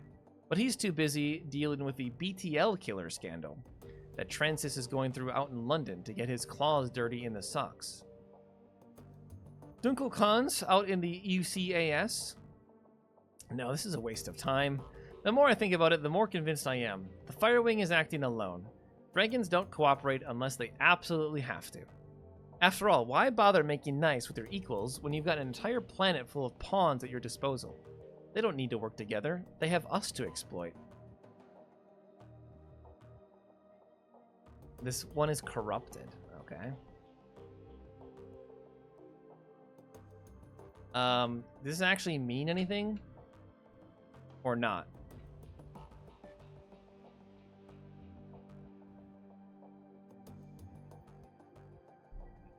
Okay. Partially garbled. Valclair, still my big brother. Still searching. I will find you. It's the last. Not get any closer. I swear to. Aeont? No. Aeont. New research. Meaningless characters. Again, is it meaningless? I don't know. Same digital chime you heard on the Dragonfall DVD plays again. Valclair looks haggard. His eyes are heavily bagged and bloodshot, and his hair is in must. He holds a cigarette in an unsteady hand. Hermie, it's me. I can't sleep. Wait, who is she again? We know that name, right? Or no. No, that's a different person. I was thinking of Emily. Hermie. Who's Hermie? I don't know where you are. Out having fun, no doubt. Maybe flirting with one of those unattainable beauties that you're always chasing. That's good. I want you to live a pleasant, normal life. After all, one of us should. I can still smell the smoke, Hermie. It's almost a year later, and I can still taste the stench of burning corpses. When I sleep, I can hear the sirens and the screams. There is no sound in this world as horrible as a burn victim's screams. The doctors would call it PTSD, I'm sure. They'd have me in therapy. Maybe dose me up on SSRIs like they do to our veteran soldiers. Quite a story for the tabloids. The great dragon slayer, Adrian Valclair, mentally incapable of wrestling with his own demons. No. No therapy for me, and certainly no medication. I have a reputation to live up to. However poorly deserved it is, and however little I want it. The dragon is still alive, Hermie. Of that I'm certain. One day I will find her, and then perhaps I'll be able to sleep through the night. Huh. Okay, well. You talked to Paul about it?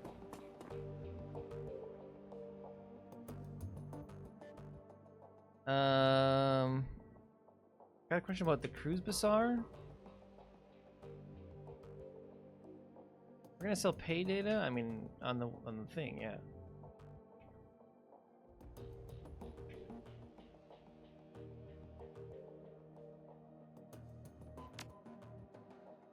Okay.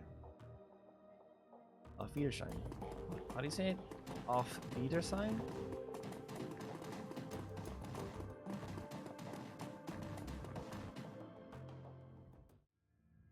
Okay. One of you guys wants to talk to me. I don't remember who it was. And it's not... The doctor wants to talk to me. There's someone else, though.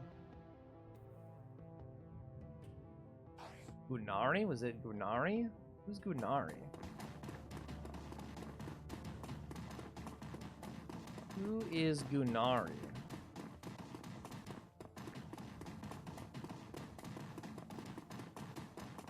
It's this guy.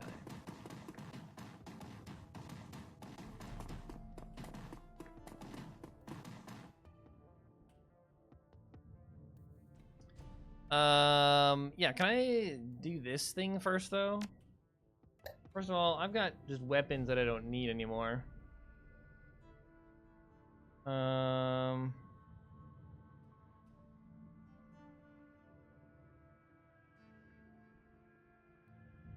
mean, I think I'm just gonna literally sell anything that's not the AK that I have right now. But I could probably buy a better rifle now, yeah?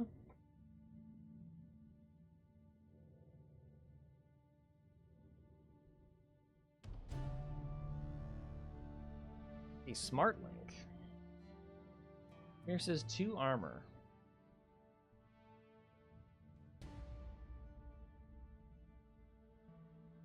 Requires combat. Okay. Wait, I could get a sniper rifle too. I do like sniper rifles.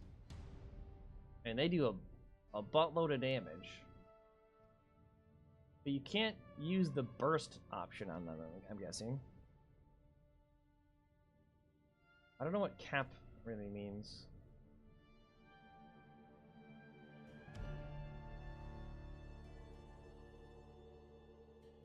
Right now I'm rocking this AK-97.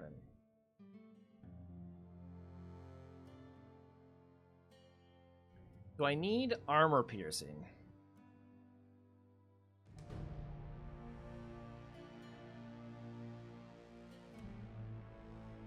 I don't know. Let's buy this. It's a big investment. Buy this.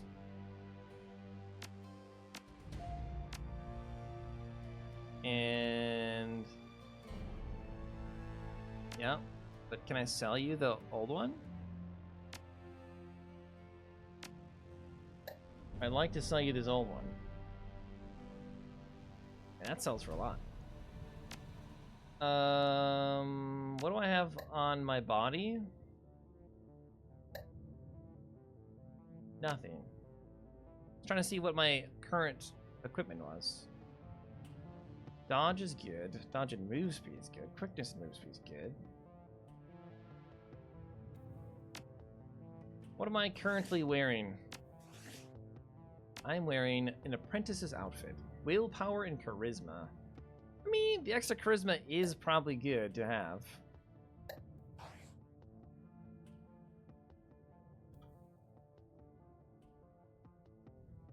Got your message about your missing shipment. How can I help?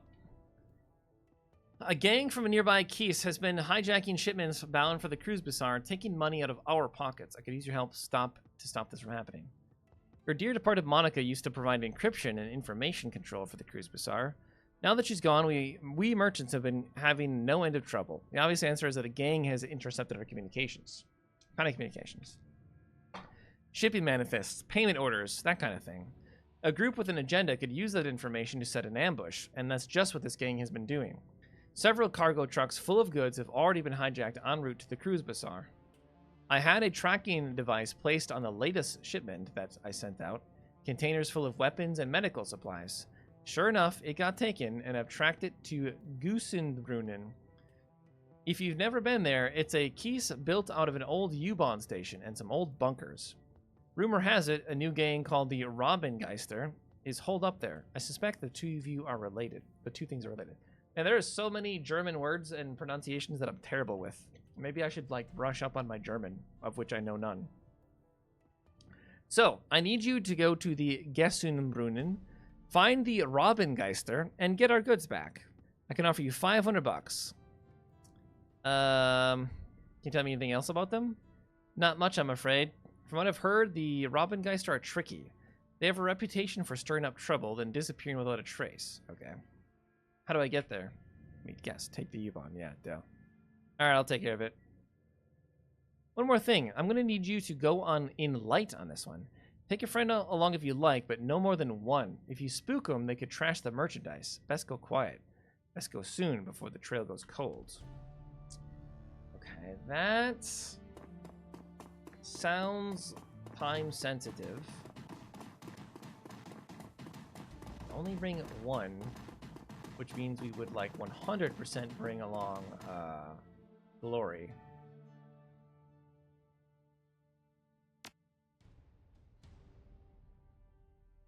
Let's go talk to the doctor real quick.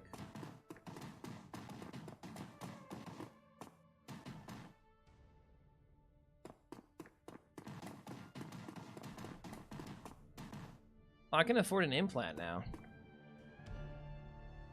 I need cyberware. I also need medical supplies.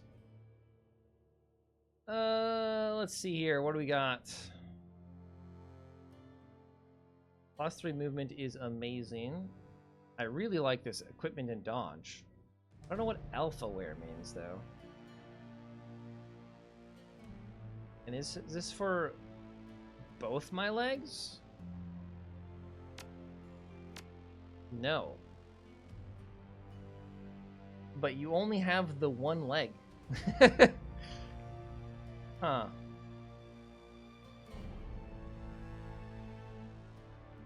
That's interesting.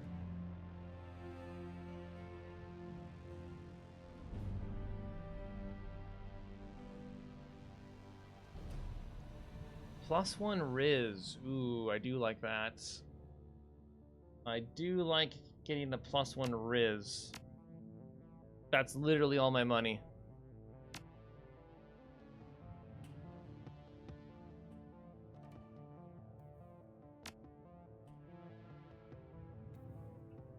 That was all my money. I have $379. New yen. Excuse me. I got your message. What do you want to talk about? Business. I have a job for you. Okay. What do you got? Let's get into the brass tacks, shall we? Back before I emigrated here from my native Spain, I worked in a partnership with a Berlin-based R&D lab. The biotech that they were developing was very hush-hush, very cutting-edge. Our arrangement was that I would bankroll the research and that they, in turn, would provide me with unique merchandise to sell in my clinics. Go on. About 2 years ago, everything went sour. My name was slandered, and the fickle mistress that is public perception turned against me. An ugly business, I assure you. Even talking about my fall from grace makes my stomach turn. The injustice of it all is almost too much to bear. What do you mean? What didn't they? Theft, medical malpractice, the sale of stolen goods, other more colorful accusations that do not bear repeating. I mean, this guy does still kind of seem sleazy. But that was then, and this is now. I came here to Berlin to escape all of that. Of course, I also moved here to be closer to the lab that I'd funded, and the merchandise that I am owed. You want me to get your stuff? Yes, and to find out what happened to the lab itself. The facility is locked down, you see, nearly impenetrable, and I have no idea why. As I was packing to move to Berlin, all was well. 16 hours later, I arrived to discover the building was locked tight, with my merchandise inside. The Turk Altu has been running surveillance on the site since I set up shop here. In that time, no one has entered and no one has left. Whatever went wrong in there, it must have killed the research team. I want you to find a way into the building, recover the cybertech that they were developing, and find out what happened to the researchers, in that order. Okay, researchers are last, okay. Yeah, why did you talk to Monica about this? Who says I didn't? I had a, let's say, tumultuous friendship with your dear departed Monica. We had our ups and downs, you see, and on this subject, she was mostly certainly down. That was her choice. I'm hoping that you will be savvy enough not to make the same mistake. Yeah, what are you paying me? I can offer you 2,000 bucks plus first crack at whatever biotech you recover from the site. I will, of course, have to charge you for anything that you want to have installed, but I can provide it to you at a discount. I just put new parts on myself. This is top of the line wear that we're talking about, mind you. Better than anything else that I've got in stock, and because it's biotech, the essence loss from implanting it will be minimal. It's a good deal. Win-win for you, really. So what's this going to be? We take the job or not? Okay. I mean, that's a lot of money. The former laboratory of Suterlin Bioscience. Take the U-Bahn to the Adenauer plots, and you're sure to find it. Best of luck. My goodness. We have so many side quests. Actually, it's funny, like, this is what I was expecting the first game to be. Like, we had a hub, and we had, like, missions available, and, like, nothing came of it. But now, that's all changed. Sensing your presence, she looks up, revealing a black eye, poorly covered by the concealer. Are you alright? Just another day in Berlin. How do you end up with that cruise boat? How do you end up in the... No, is there something going on around here? There's always something going on. It's the flux, right? It gives, it takes. Sometimes it takes more than it gives. And some things it takes are gone forever. Friends that disappear, family that dies, people like Monica. I don't much like the flux. In The Sims, you can have the same happy day over and over. You can skip past the parts you don't like, or replay the good moments as many times as you want. I can't think of any part of real life I'd want to play over, and plenty of parts I wish I could skip. How'd you end up here? I don't know. I was living on the street since I was a kid. Had no family, no home. I got mixed up with some bad people, and I had a bad day. Ended up owing them money. Too much money. I got beat up. Pretty bad. Needed a doctor, but couldn't pay for one. Then I found Dr. Esquivel, or he found me, I can't really remember. He said he could help me. He gave me the money up front, but he said I had to come back for medicine every month until it was time to pay him back. And I did. I took the medicine just like he said. Did he drug you? Was he the one that got you addicted in the first place? Okay, so we have just a billion quests. Let's actually talk to Sam here and see how things are going with Alexander. He's adjusting with difficulty. Your friend Dietrich took a chance in sending his nephew to us. I'll do my best to justify his faith in me. Accept any more donations? Oh, good, because I don't have any more money. I'm fresh out. Yeah, I want to do the highest paying one right now, which is the one for the doctor. But, with that said, that's probably where we're going to end for the night. So yeah, with so much story, so much backstory on our companions, I'm really enjoying this a lot. A lot.